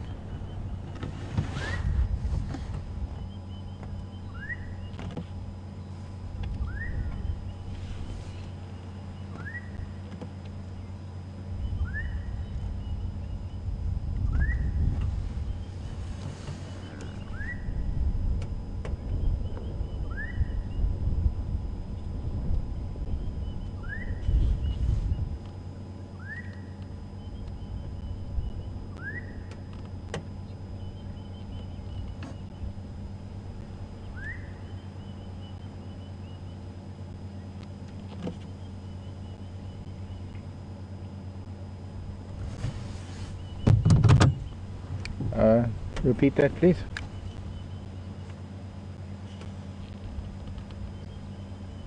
Okay, copy.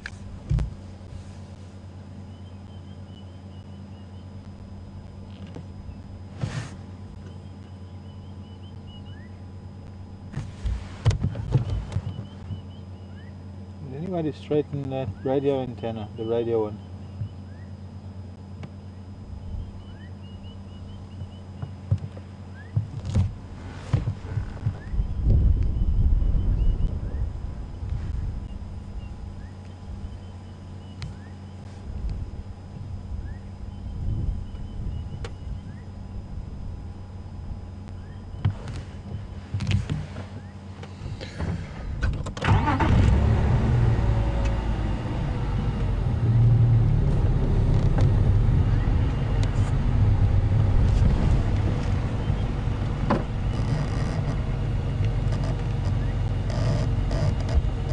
Some of them looking north. Quite a few of them looking this way. I don't know if they see something or because one looks, they all look.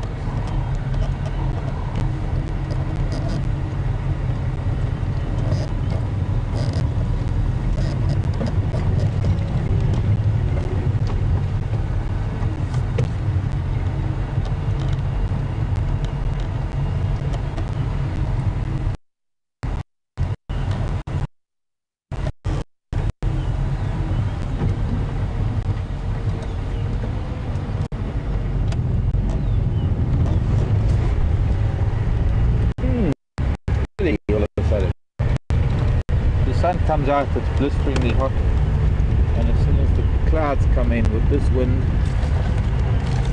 I've got to put all those layers back on again. Can't make up its mind.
Oriole.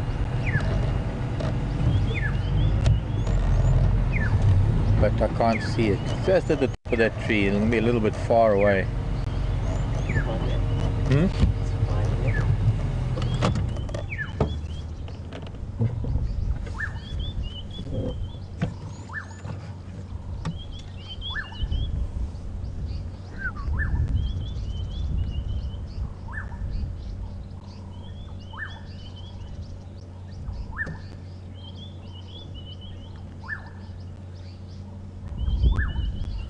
I haven't seen orioles before. I mean, I've heard them, but we haven't really seen them much.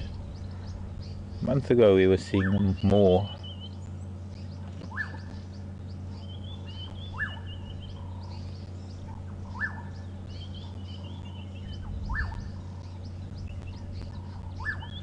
The more common of the orioles, this is the black-headed oriole. There are two other species of oriole that we're likely to find here this time of the year. One is the African and one is the Eurasian or European oriole, the golden orioles.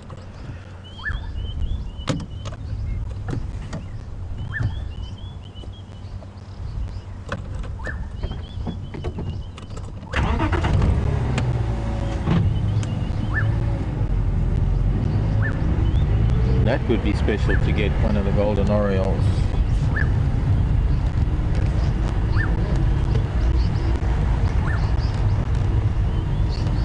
I can hear a flycatcher. Where's the flycatcher nest? Do you know? That's, I haven't seen it. I wonder where Scott found that flycatcher nest. I'm hearing a flycatcher here.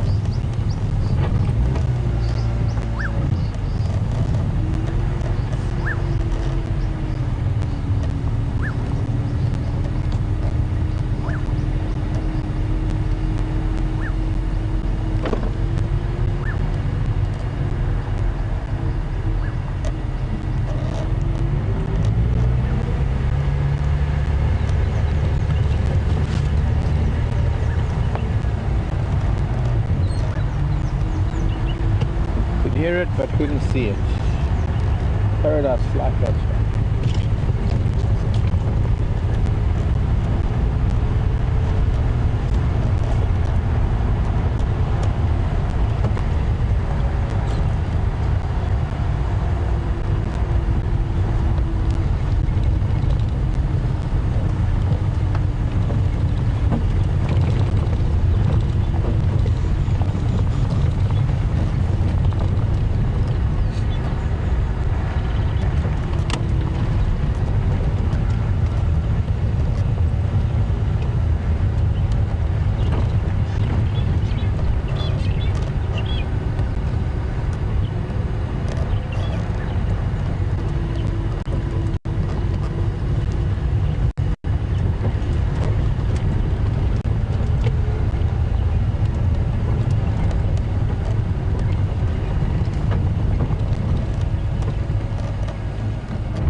Big elephant.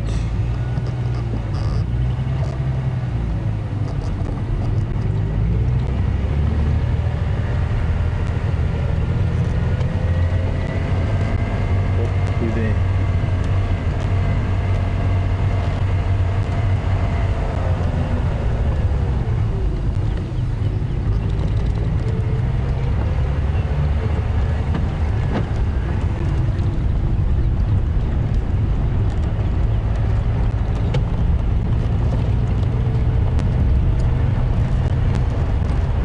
Bit frustrating sometimes, seeing a lot of animal tracks but not finding any of the animals.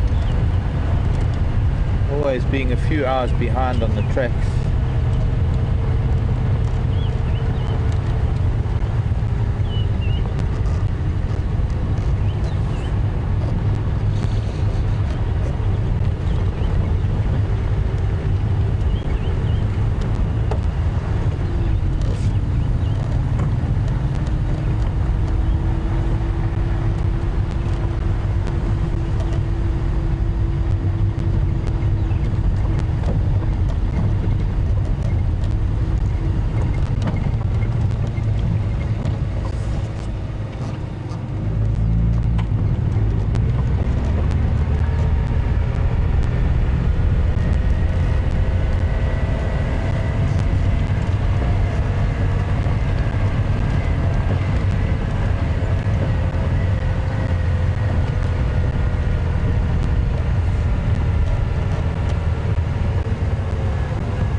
Hi Sharon, funny, I'm just thinking of you. I'm listening to this chagra and I was looking for it because I know you wanted to see one.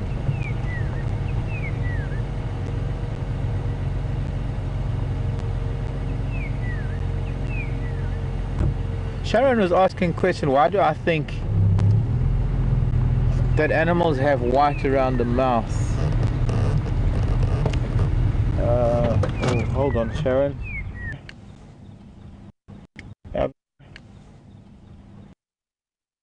Yeah, very good, and you?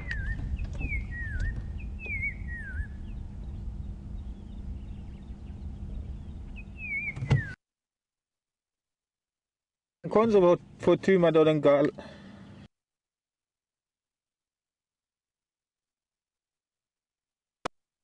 Heading west on Buffelshoek.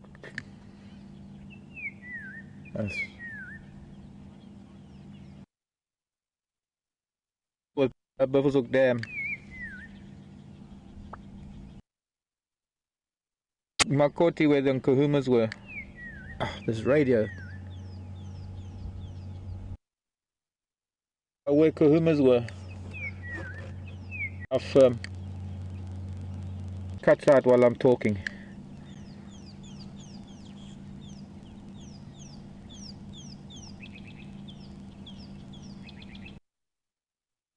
Hey, my daughter,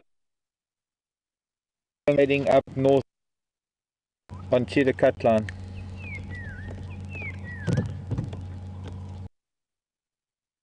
I must have gone into Buffelshoek.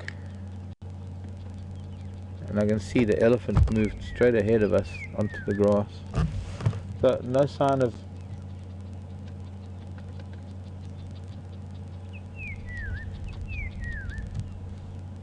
This chagra, I can hear it nice and clearly, but I can't see it. Sharon was asking...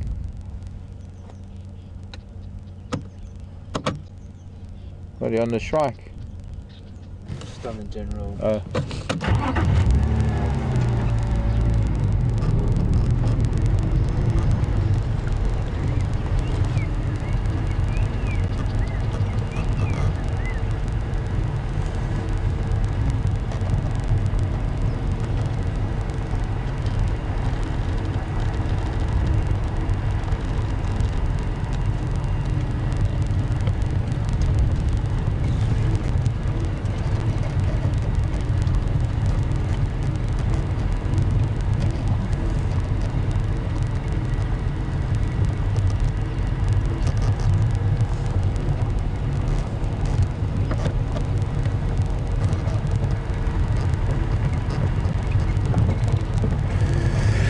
Okay, I can turn that down. Not much happening on the radio. Now finally everybody somehow, I don't know what it is this morning, but nobody was being able to contact anyone else. So the lion are way far away. Vernon said he saw people, they were on Buffelshoek last night and then they've moved east to the Kruger boundary, so they're quite far away. But whether they were 10 meters in on the Buffelshoek cut line or several kilometers away on the Kruger cut line doesn't really matter to us because we can't go there anyway. We might get lucky. There's a herd of elephant and big bull that was heading south. They cut through here, maybe went onto Zoe's road. We'll go up in Parlour Plains and get onto Zoe's and Rebecca's road there and see if we can't maybe see them. That's not very fresh tracks, so they might be quite far south by now. Sharon was asking about the white around the mouth of animals. Why do I think there is white markings around the mouth? I think, Sharon, it's got a lot to do with a similar reason why they have different markings around the eyes, and it's got a lot to do with facial expressions which become their language. Body language is very important for animals, the facial expression, but not so much, I would say, the facial expression in terms of smiling or positions of the mouth, rather in relation to the other markings on the head of the body, so that when the head is up, it's more about really those markings in relation to the markings on the ears and the position of the ears, almost creating a mask type feature that from a distance other animals can gauge mood and intent and things like that. Other animals of the same species, of course, communication is mostly only between the same species.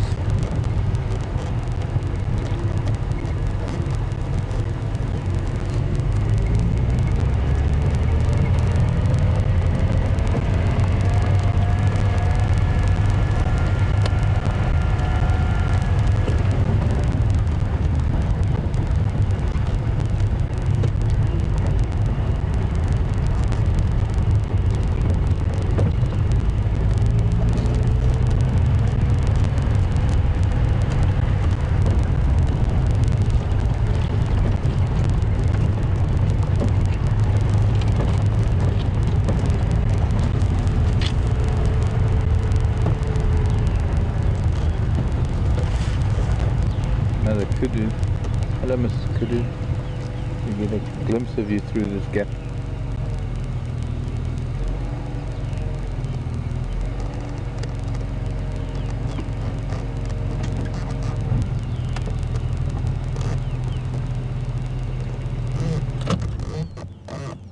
The rest of the herd, I think, is off on the left of us, so she's kind of between. I'll move on a little.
piglets. 3 little pigs. I'll huff and I'll puff. 3 little warthogs. Like the beginning of a story.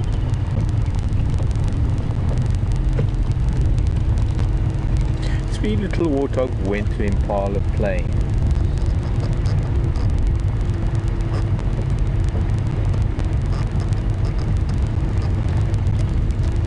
And ran away when the vehicle came along. The end. Yep. That's the story. Wonder where their mother is. They're youngsters. They're only probably just over a year old. Probably born in the December of 2013.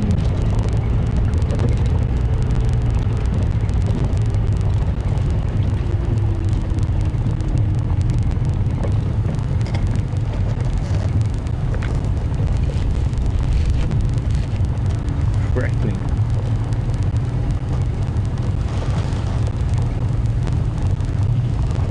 I don't have it in my audio.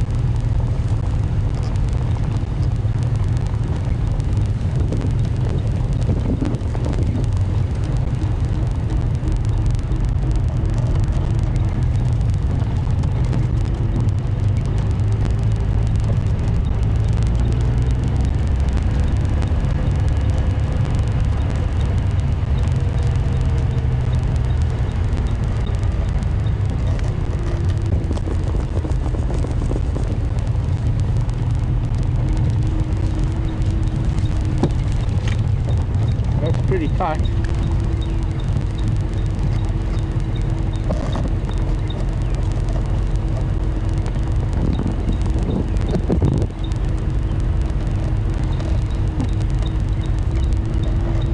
And Jason's not picking up any sound on his audio.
Quite interesting. None of these elephant tracks are coming out here. They all left Impala Road heading south. They must have turned southeast. Gone down Rebecca's Road maybe.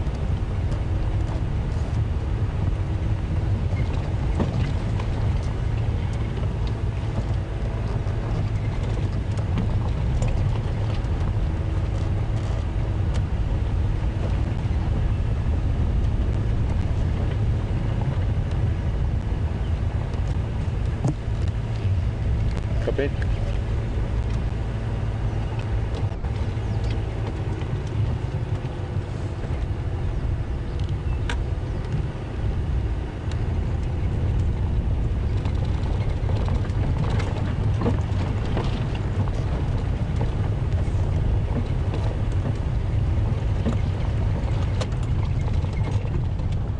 there's a big herd of buffalo back here again. Sometime recently. Last night maybe. Last big herd of buffalo I saw was right here actually. About a week ago or more.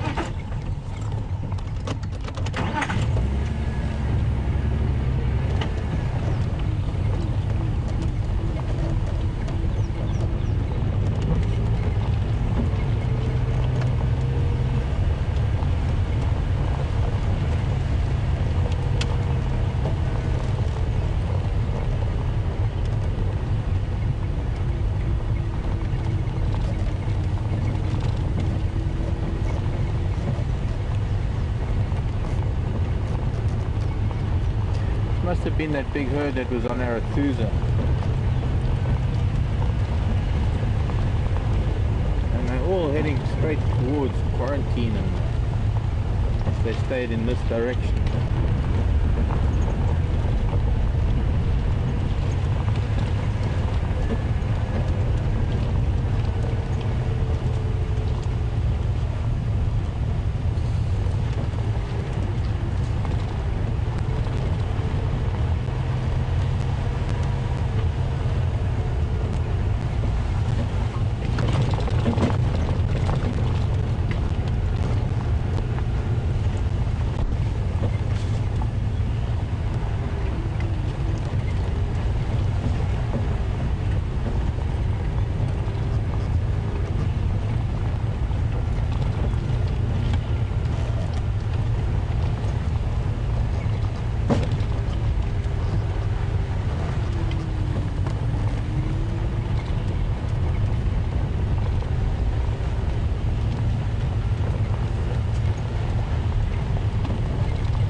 Maybe Treehouse Dam. Going there.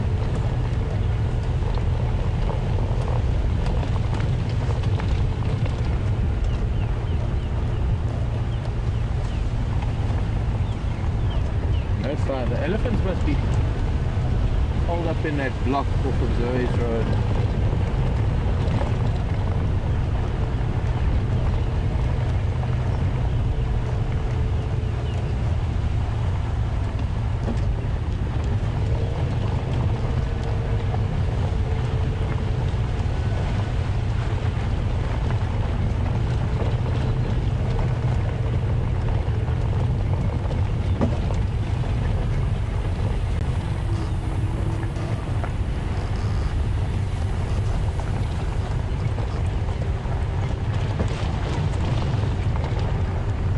Alberta in Canada. Hello, Tina.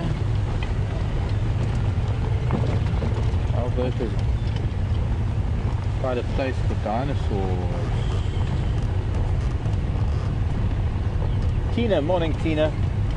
All the way over in Alberta in Canada. I want to know if there are any pesky mosquitoes. There are, Tina. Not during the day. We don't have much of a problem at all during the day. But we sleep under nets at night, and even though we sleep under nets at night, we still wake up with the buzzing of mosquitoes that somehow find a tiny little hole, the obscure little hole that's in the net.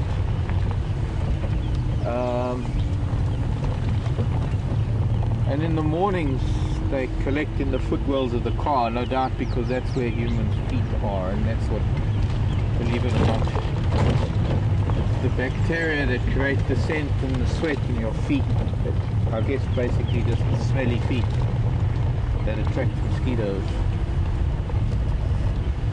Oh, there's weather moving in, that's for sure.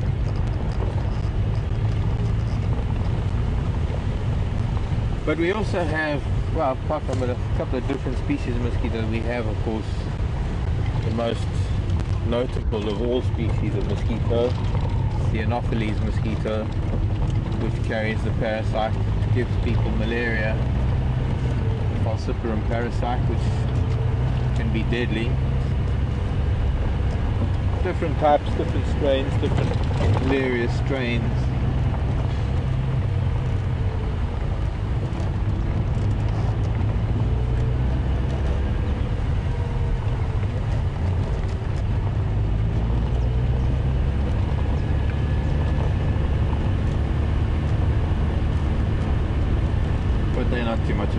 during the day.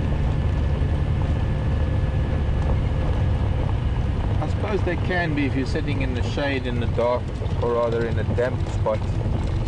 So I heard a buffalo came through, and looks like they might even be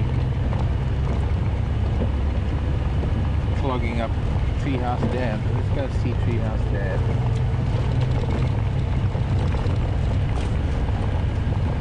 Be interesting to see. There are always big bulls at Treehouse Dam. It'll be interesting to see if this big herd has ended up there this morning. If they displace those big bulls, if those big bulls interact with them, or whatever happens.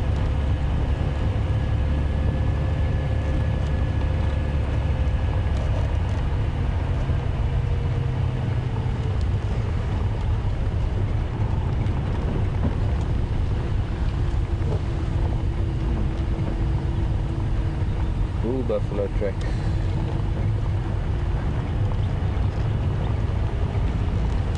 Seems to be buffalo everywhere from last night. Looks like they might have been at the dam and they've left because their tracks coming up from Treehouse Dam now. We'll only know when we get there.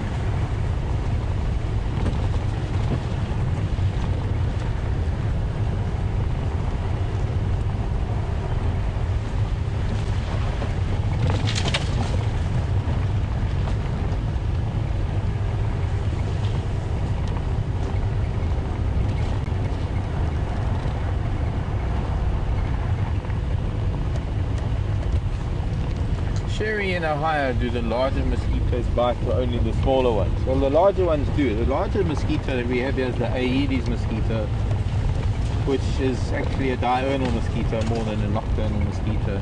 And yes, they do bite, Sherry. They don't. I think it's the Aedes that's likely to carry another type of virus. The buffalo was sleeping here. You can see how they've completely flattened everything. So this must be where they ended up during the night. Trees have been worn, bushes flattened, a lot of the bushman's candle has been flattened. This whole patch of ground here and elsewhere is, I wouldn't say trampled. There's one positive out of what the buffalo do, is that they leave a lot of fertilizer left behind. They leave a lot of food for the plants, even if they can be a little destructive. Destructive is not really the right word.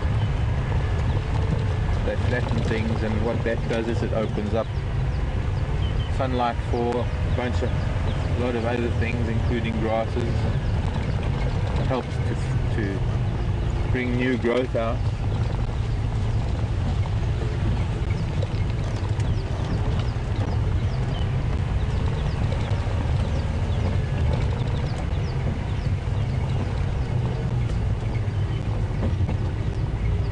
Some of them were moving south or southwest.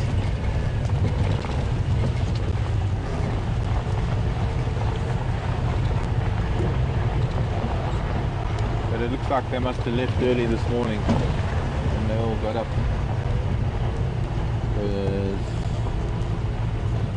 There's no breeding herd of buffalo. Yeah, in fact, looks like they took maybe a couple of those Duggar boys with them.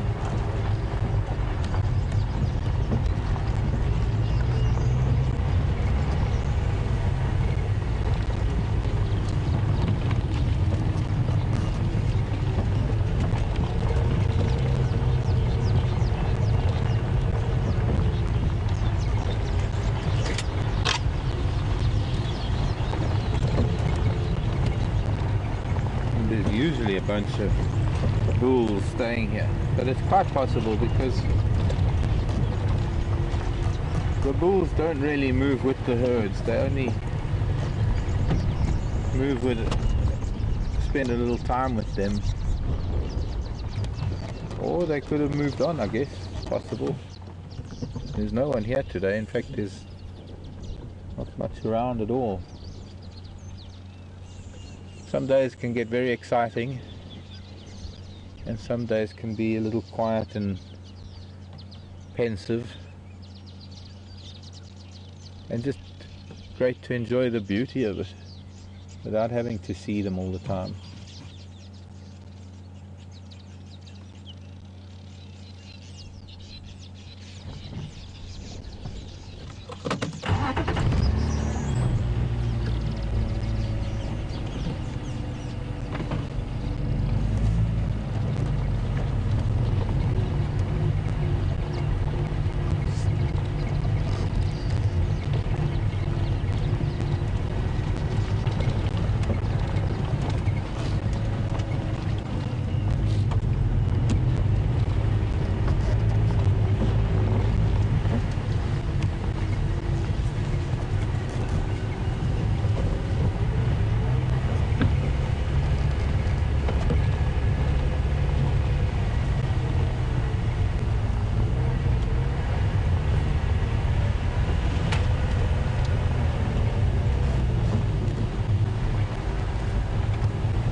Oh, nice question from Colleen. Colleen is in Winnipeg, asking about the southern ground hornbills, confirming whether we've had southern ground hornbills on camera before. Yes, we have, Colleen. We do get them here. They're a little bit scarce, and of course they nowadays, because of the size of the bird and the height of the grasses, we're not likely to see them very easily. But they're very easy to find because they make a particular noise that, it being a very deep bass type noise, carries quite far, and often when one is stopped you can hear them and maybe try to follow it. I haven't seen some ground hornbills here for some time now.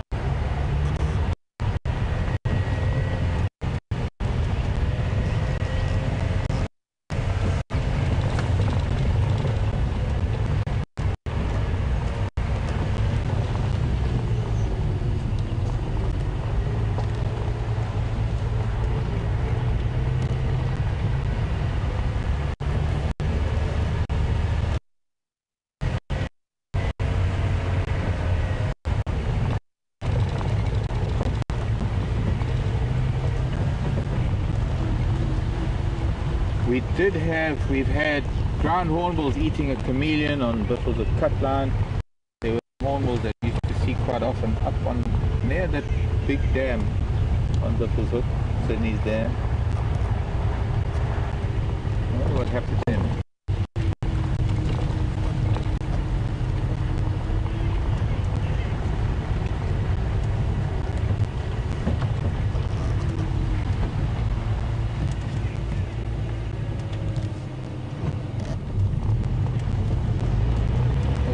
Most tracks we've seen on the lion tracks and a few elephant tracks. Obviously the big herd of buffalo has gone back to Arizona.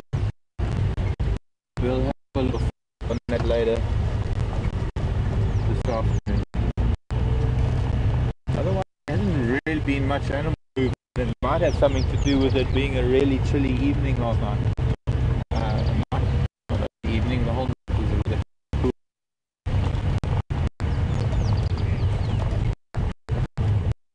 Could have played a role in that.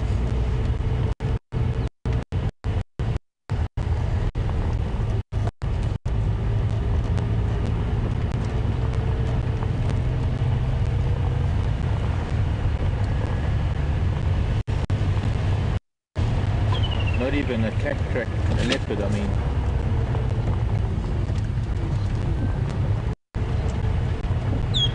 Which has an implication. They were moving around. If they were moving around, it could be they're on pills.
I haven't even seen zebra tracks, or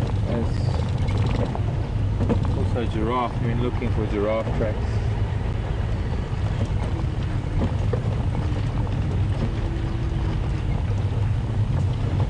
Been a few wildebeest tracks about.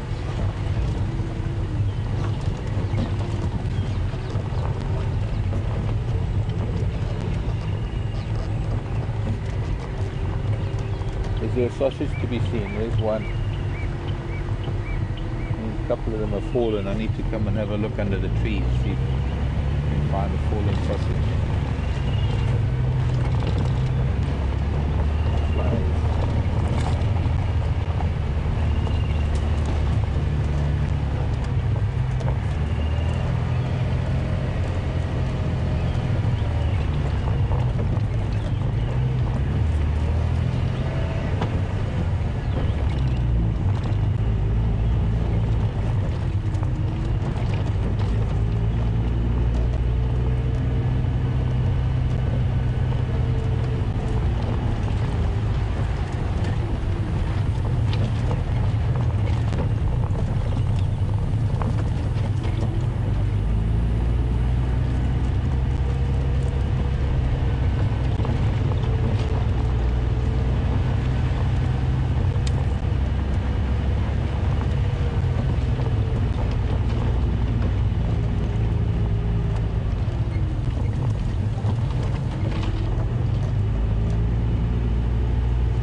Sorry, Roller. Did you see it in the road? Yeah, I followed it for a little bit. I should have seen it. I was looking out for tracks here at this junction, and it's obviously taken a beetle or something out of the dung. That Roller. Wildebeest dung.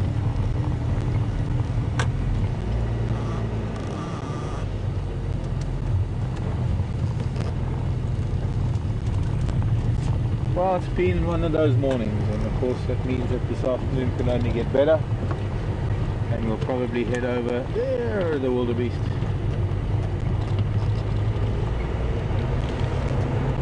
Probably head over to Arathusa this afternoon, maybe catch up with what's happening on Arathusa, at least visit the airstrip,